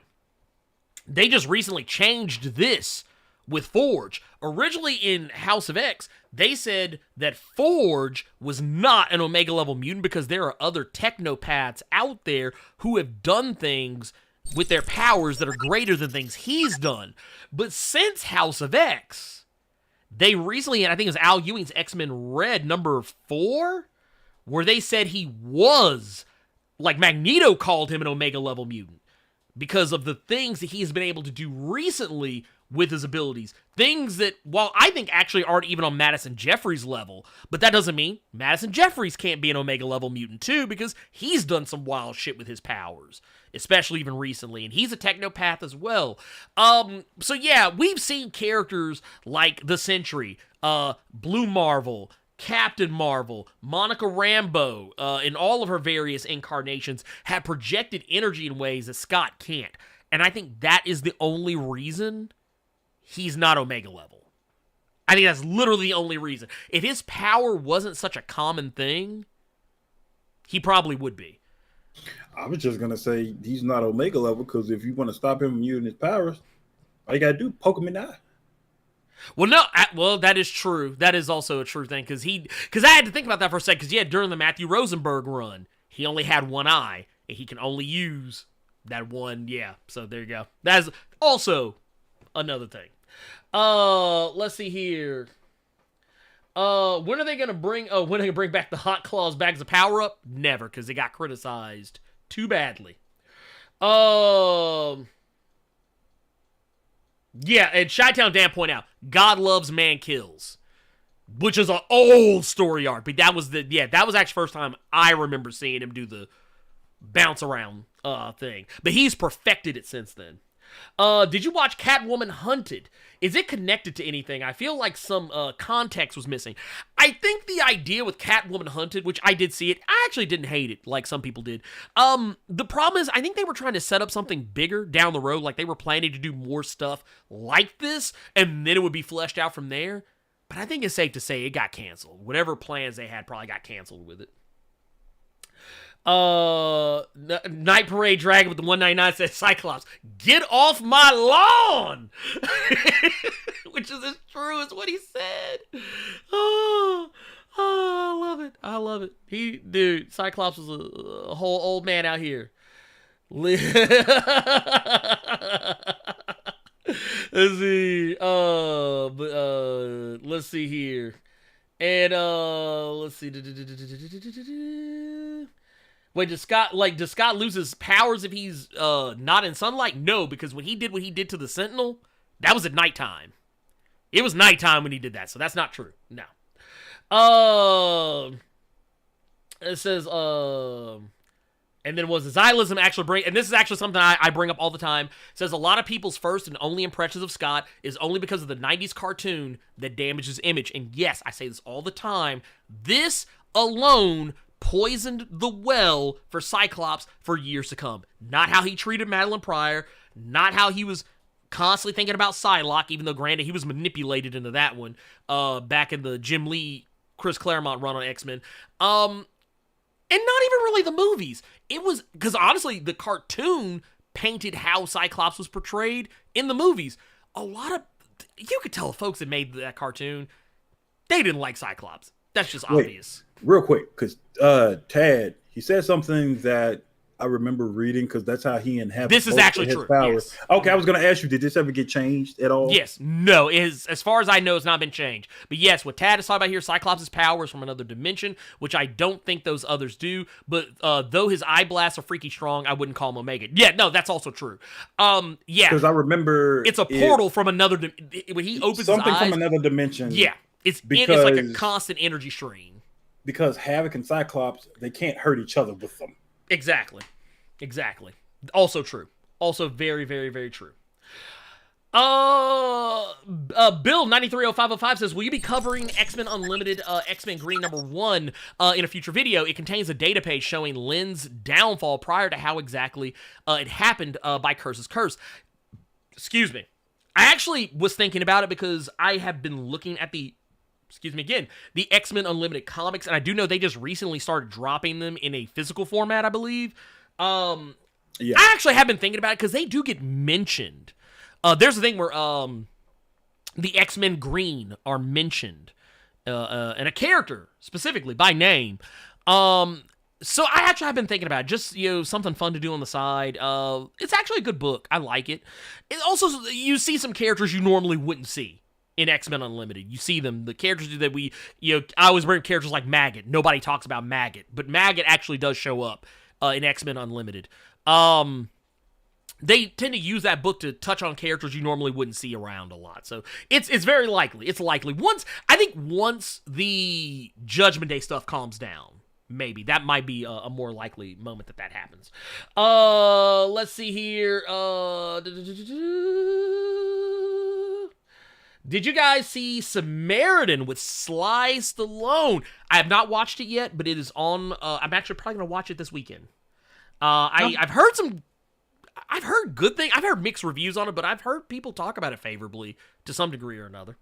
I've never liked movies, TV shows, or anything like that where it's someone who wants to be left the fuck alone and some little kid who keep bugging the hell out of them to go do something, which contradicts the hell out of me, seeing as how I like Icon and Rocket. Because it's the same shit. But I've never liked those kind of things. So when I saw that trailer, I'm like, okay, it's just going to be an annoying kid bugging him until he do something. It's like this is the Hancock trailer all over again. I will say this too. I'm also not a fan of that trope either. The hero that doesn't want to be a hero anymore. Because we've also Joe Manganiello just did a movie very similar to that. Yeah, he did. Yes, he did. Yeah. Yes, he did. Yes, he did. Yeah, Yes, so he did. that's kind of why I'm kind of cold on it. But I'm not against watching it. So I'll try and watch it this weekend and come back with an opinion next week. Says, who remembers when Iron Man walled in front of explosions? Well, now we have She-Hulk twerking. What walled in front of explosions? Do you mean walked away from explosions like the first Oh, movie? yeah. I know. When he shot the thing and he walked off, did And the he whole like walked off. behind. He basically did the CSI Miami like with like the explosion. Dude has sunglasses on. He basically did that. Also, he shit himself in front of a bunch of people in his costume in Iron Man 2. A lot of people don't talk about that scene. Remember when he was like, hey, how do you go to the bathroom in that thing? And he was like, I just did.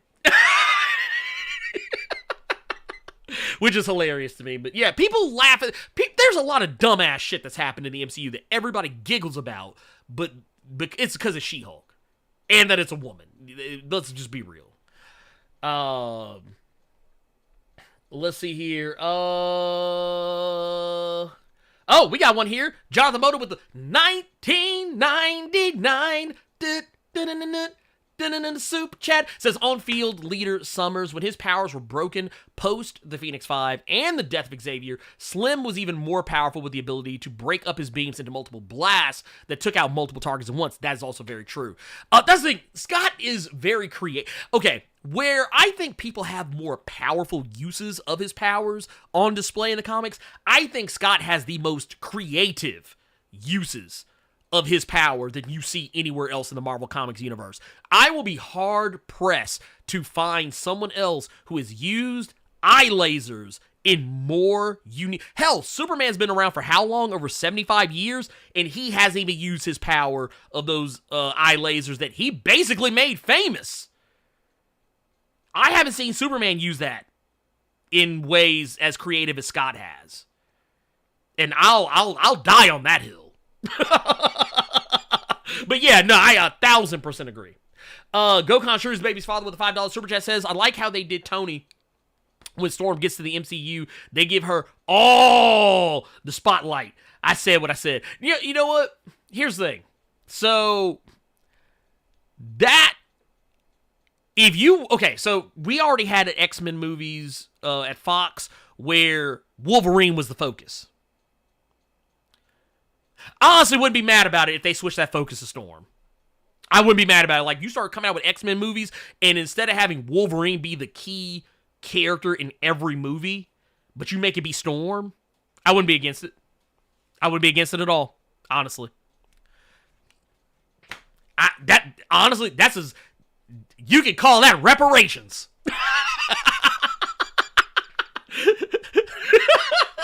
Wait a minute. Blerd Without Fear's opinions are his opinions and his alone. Please. Here, hold on. Wait a minute. I got you.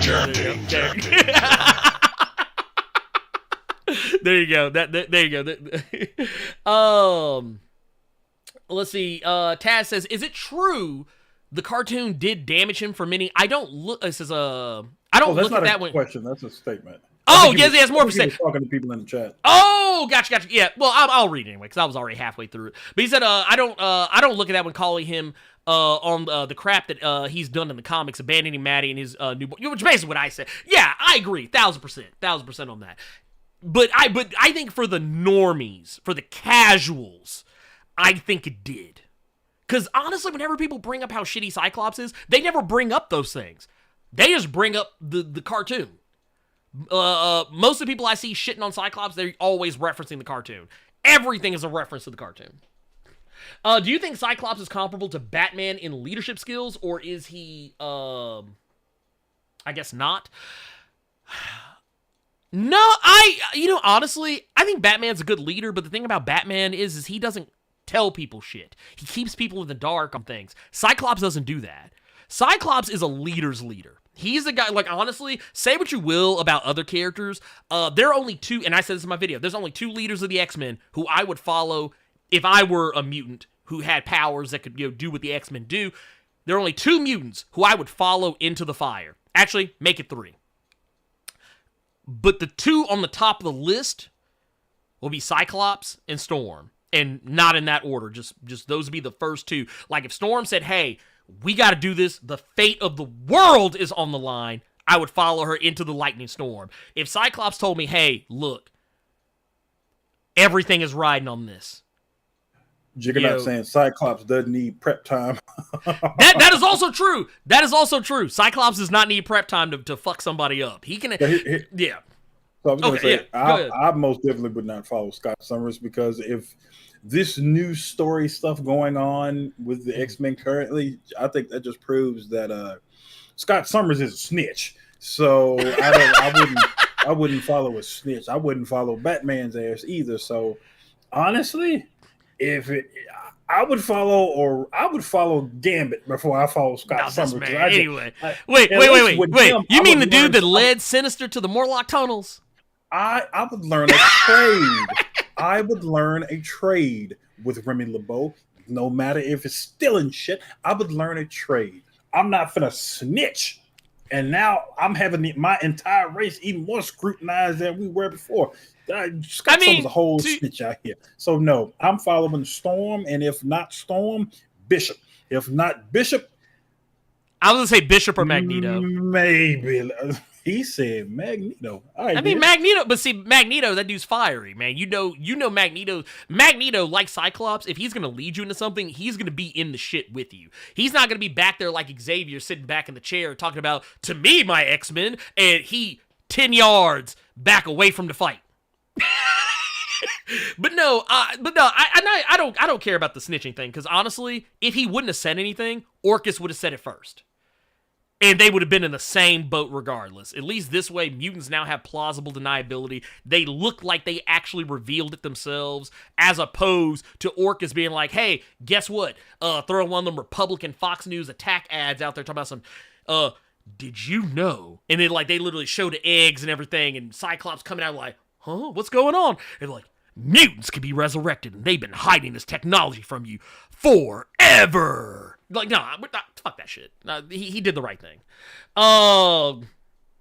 Yes, Scott Summers has plans for Kaiju. You goddamn right. That's why he's better than Batman. That's why he's better. Could it be the Cyclops' powers come from the dimension that Sidorak inhabits? I'll entertain that.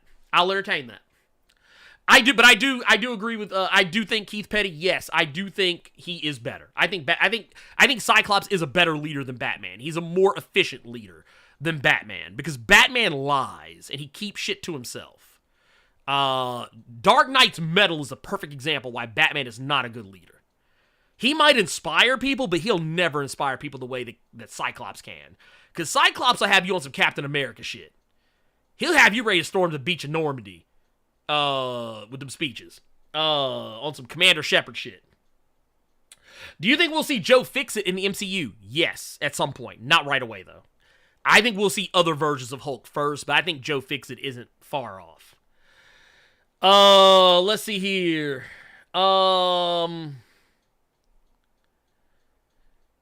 Let's see here. Jigga said Darkseid can steer his Omega beams. Mic drop. Drops mic. I mean, to be fair, true, he can also send you to another dimension. Relive all of your past history that you never even were connected to. When Scott can do that, we can talk. Wouldn't Kang the Conqueror... Wait, huh? Huh? I don't know how to read that. I don't know how to read, so I'm not going to read it because I don't really know what's being said here. So I don't want to sound. I don't want to sound like I'm mixing everything up. Let's see here. Let's see here. Is it don't sleep on Kitty Pryde's leadership skills? No, I think Kitty's a great leader. I think Captain Kate Pryde is about that life. But cop Bishop. Here's the problem with Bishop, though. Here's my only reason why I don't fuck with Bishop as heavy as some other folks might. Yeah, he a brother. He used to have that S-curl on fleek. But let me be honest with y'all. That dude knows shit about what's going to happen and don't tell people. I still remember when Cannonball called him out that like he knew about House of M, he knew about all this other shit, and he kept his mouth shut. If you all can find that issue, please put it in the comments somewhere, because I actually would not mind reading that. That sounds interesting. Yeah, actually, matter of fact, I can help you with that because I'm pretty sure I still have it saved from when I did my video on him.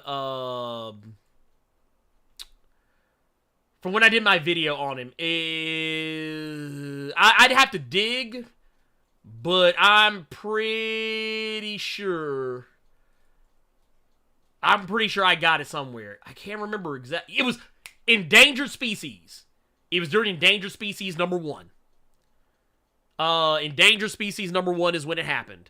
Yeah, because here it is right here. Let's go to Exhibit A. Bam, right here. Says yeah. Here it is right here. Yeah, right here. He says why don't you warn us, Bishop?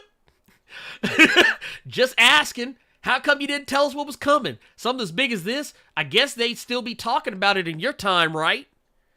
And then he tries to go and say, oh, well, it's not that easy, Sam. He's like, no, how come? He says, my time had its own crises, its own tragedies. A lot of the records from the here and now have been destroyed or survived only as legends. You think I'd have held back on you if I'd known this was coming? But here's the thing. Then he comes back and says, maybe my future is on a different timeline than this one. Maybe it's not. He says, sure. Maybe it's not. But no, the truth of the matter is, it was kind of left as debatable as to whether his timeline actually was different. But we do know Bishop actually does know a lot more than he lets on. Like the fact that they kind of imply he was aware that Gambit wasn't really the X-Trader. So, I mean, here's the thing. Bishop knows a lot more than he lets on. But, once again, Bishop was a whole problematic fool back during that time. Because remember, he sided with the humans during Civil War. A lot of people forget about that. Like, he was snitching on the mutants to the ONE during Civil War. He was a whole snitch. Whole snitch. You saying? Oh, so you canceling Bishop out for snitching, but not Scott Summers? I call it situation. Well, no. Here's the thing, though.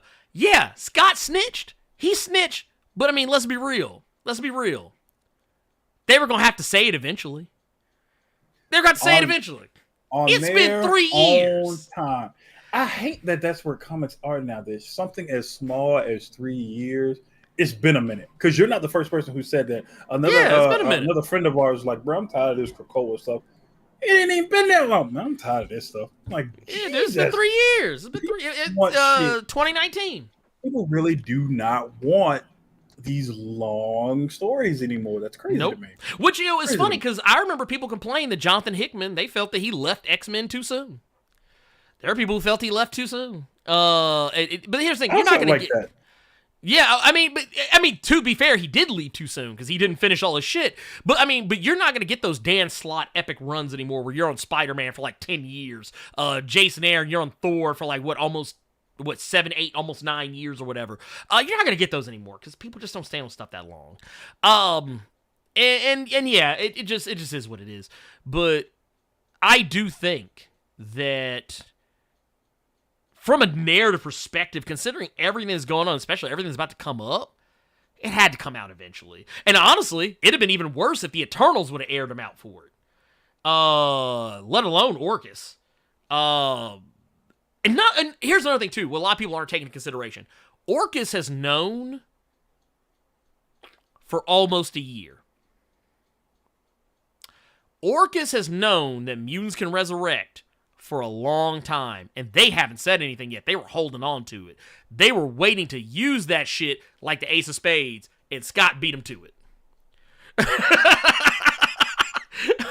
Scott would have said, nah, I got the big Joker. Let's go ahead and be done with this. But no, Jason Davidson also asks, do you think the X-Office is still following Hickman's larger arc or story trajectory? I think on some things. Good question. Not on everything. I don't think on everything, no. But I do think some things they are. Like with the Phalanx, with Moira's trajectory, I think a lot of that is on Hickman's books, his notes.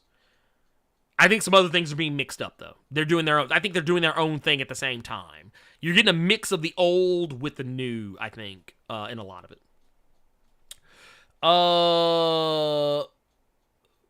Bill 9300505 that says in 2025 Storm will be celebrating 50 years. Next year the X-Men will be celebrating 60. How will Marvel honor these? I hope Ta-Nehisi Coates and Jim Bartel's Storm solo comic gets picked up either way. Here's what I think is going to happen with that. I think by the time we get to that 60-year anniversary, we will probably honestly be going back to what we used to have. I'm not saying... I was about to say Yeah. I think, honestly, the Krakoan era ain't long for this Earth. I don't think they'll completely scrap the Krakoan era, but I think what will happen is they'll find a way to blend the two. I think they'll find a way to blend the two. Or we might get what they did with, was it Amazing Spider-Man, when they had Amazing Fantasy number 1000, where it was just a bunch of random and sundry stories by, like, what was, I think, a murderer's row of writers and artists. Like, you had Neil Gaiman. You had Dan Slott. Had Jonathan Hickman. Just everybody just coming in out the gate, just writing stories and shit. Ryan Stegman on art in one of them. You had just all kinds of folks just coming in, just coming in, laying hands on that book. You might get something like that too. I think Storm is overdue for another series. She's had them before, but if anyone really deserved a solo series out of the current crop of X-Men, why not Storm? You know what I mean? I feel Storm... honestly, I'd rather Storm have a book than Wolverine have a book, if we're being honest. But we know why Wolverine has a book, because he sells books. You know what I mean? Mind reading this 1999 super chat from Jonathan Motor real quick, please, sir?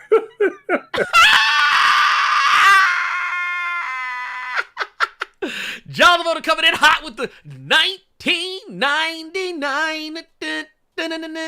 in the super chat. Blizzard said, Blerd Koa, I appreciate the follows on my social media, but you do know that does not count towards your entries for the contest, right? Please and thanks. Look, but you know what? I get it. Y'all put respect on his name. I get it. Y'all right to do so. But yeah, it ain't gonna get you no extra entries. Barrington Edwards also with $20. Thank you. We appreciate you, pimp. Also got the message here. Yo, brothers, Scott chose Gene over a clone. He kept it real. He said, do you think that in a story about oppressed people, his being a white, cis, straight man is harder to tell that story? Here's the thing. Honestly, I think you could tell the story. But I do also kind of feel like him being just a bog standard, straight white male, white cis male, it is going to be harder to take him as seriously when he has a plight. Because, and honestly, I don't think Scott would even say the same. Like, Scott would even, as a character, say the same thing, that his plight isn't going to be, and I think that's actually how you tell that story. I think if you gave Scott a solo mini, like a 5-issue, just kind of breaking down some things that have been going on with him recently, I think that's actually what I think the narrative should be. Yes, he is struggling with things. Yes, he is struggling with things because he's a mutant, but he's also a normal-looking mutant, and he's also a straight cis white male mutant. I think that's where you could also give some truth to the story and make it even more compelling by him even acknowledging that his plight isn't as much as what's going on with, say, characters like Nightcrawler or Marrow or what was the boy's name? Beak. Or, any of these other characters who don't look normal. They can't pass. They can't pass for normal mutants. I think, dude, I would love it if someone told that story. I would love, honestly, Marvel, hit me up. I'll write it. I'll write shit. Marvel, here. Let me get. If y'all really want to set it off, holla at your boy. I'll write it. It'll get me canceled, but I'll write it. I'll take that bullet for y'all. There you go. Here, let's go back because we got some more super chats in here as well. We also got another Let's see here. Or did I miss it? No, okay, no, I got it. I'm caught up. Let's see here. I'm gonna do a little.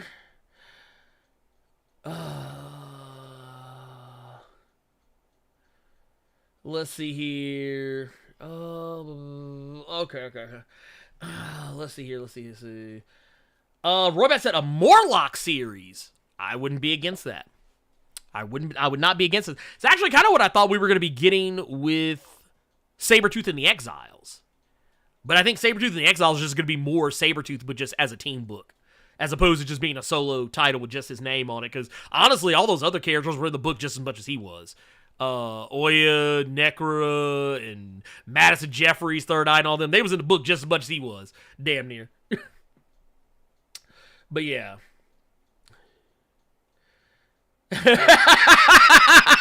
Look, CB said, we sure about that straight? He might walk through Jean's room to get to Wolverine. I mean, look, there were some things that were said that might imply that some adamantium cheeks might be meeting some slim cheeks.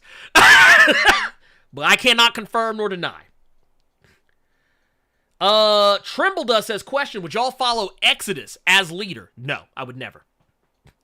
Exodus is a religious zealot and would literally have me die for the cause. No, I would not.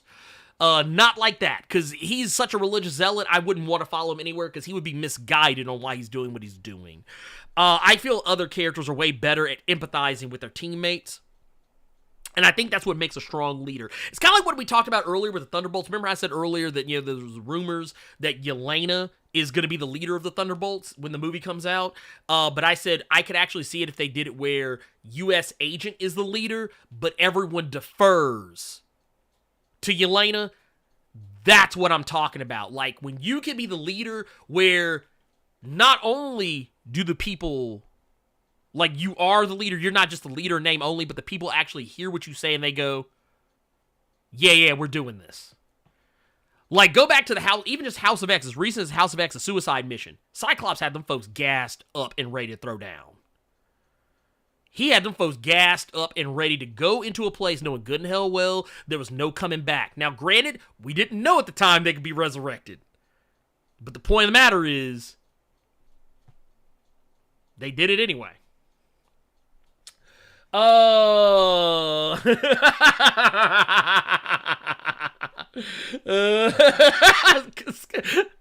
hit the danger button on y'all. Y'all got to get the danger button. Danger. Talk about Scott got some knucklehead. I'm done with y'all. Let's see. Let's see here. Let's see. Oh, yeah, no, and I see here the one also, bro, said, yeah, I know it's not like you said about Nightcrawler and Beak, but do you think writers skip the whole effect on Cyclops with him having to constantly wear the red visor or glasses might have on him?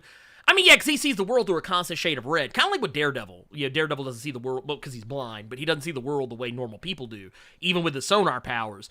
I would actually be very curious to see a writer explore that. I mean, it has been explored to a small extent, but I'd like to see that explored to a greater extent. BS Phil says a miniseries for Beast just to show how Batman he's gotten. I would like to see that. Will X-Corp be looking for Selene after what Exodus and Hope did? Probably. But that book's is done. That book's donezo. Though I think it was only supposed to be 5 issues anyway. Let's see. Oh, yeah, Kipe said, yeah, like Superman can be the leader of the Justice League, but everyone defers to Batman. Same thing. There's the person who's in charge, and then there's the person that's in charge. You know what I mean? And I think anyone who's worked in management, if you're a good leader, you've probably been that. I think many of y'all probably have been like whether you work in retail and you've been the assistant manager to a manager that everybody's like, man, fuck that dude. But like they come to you with their problems. They don't go to the boss. Or like the boss will be like, hey, this is the plan, but you're the one that's dishing out how the plan is actually enacted, and it might not be what they actually said before. Or like I said, if you work in like the corporate sector and like you got the big upper tier corporate, but like everybody comes to you, and they're like, nah, man, you the one. the lieutenant might be telling us to do something, but we gonna listen to the sergeant. You know what I mean? Exactly. Queen of England, but the Parliament really calling the shots. You goddamn right. Tony and Cap. Yep, same thing. But I think, Carter, I think we've talked enough. I think it's time to go ahead and shut it down. Cut the lights off, and head on out. What you think? I'm ready. All right, then. Let's do that. So, once again, link pinned in the top of the chat as we speak. It will stay there. And once this is done, I'm going to make sure to put the rules are already in the description for this Blerd Cave, but we're also going to make sure to put these in a pinned comment below, and you will also be able to get that information there. Don't forget, this contest will be running until October the 1st. So you can share the thing as much as you want. I don't think I put a limit on how many times you can share it, but hey, increase your odds, because I want you guys to share the stuff. I want you guys, like, comment, subscribe, whatever, that's cool too. I appreciate the subs and the likes and subscribes, don't think I don't. But definitely sharing. Sharing is the thing I feel like really helps the channel out just as much as anything else. So, just getting the word out, and, there's a chance you can win a PlayStation 5 out of it. I think that's a really awesome gift for, supporting your boy over the last 5 years of his journey down this weird world of content creation that I still don't understand even to this very day. But that said, Carter, do you have anything else you want to add? No, leave me alone, you people. I keep getting all these email notifications about everybody on my channel, so I am looking. There you go. I like it. I love to see it. No cheating. Somebody, somebody just sent me a Fortnite code for the Batman Who Laughs. Brides will not be accepted, but are appreciated. This motherfucker is they hit your boy. They hit your boy. But no, but that's the thing though. That's what I wanted though. I wanted people to just share everything around. Go check out the things you may not know that we do. I think right now, as of this moment, we have 1,673 total entries. I want to see that shit just go way the fuck up. I want to see it go way the fuck up.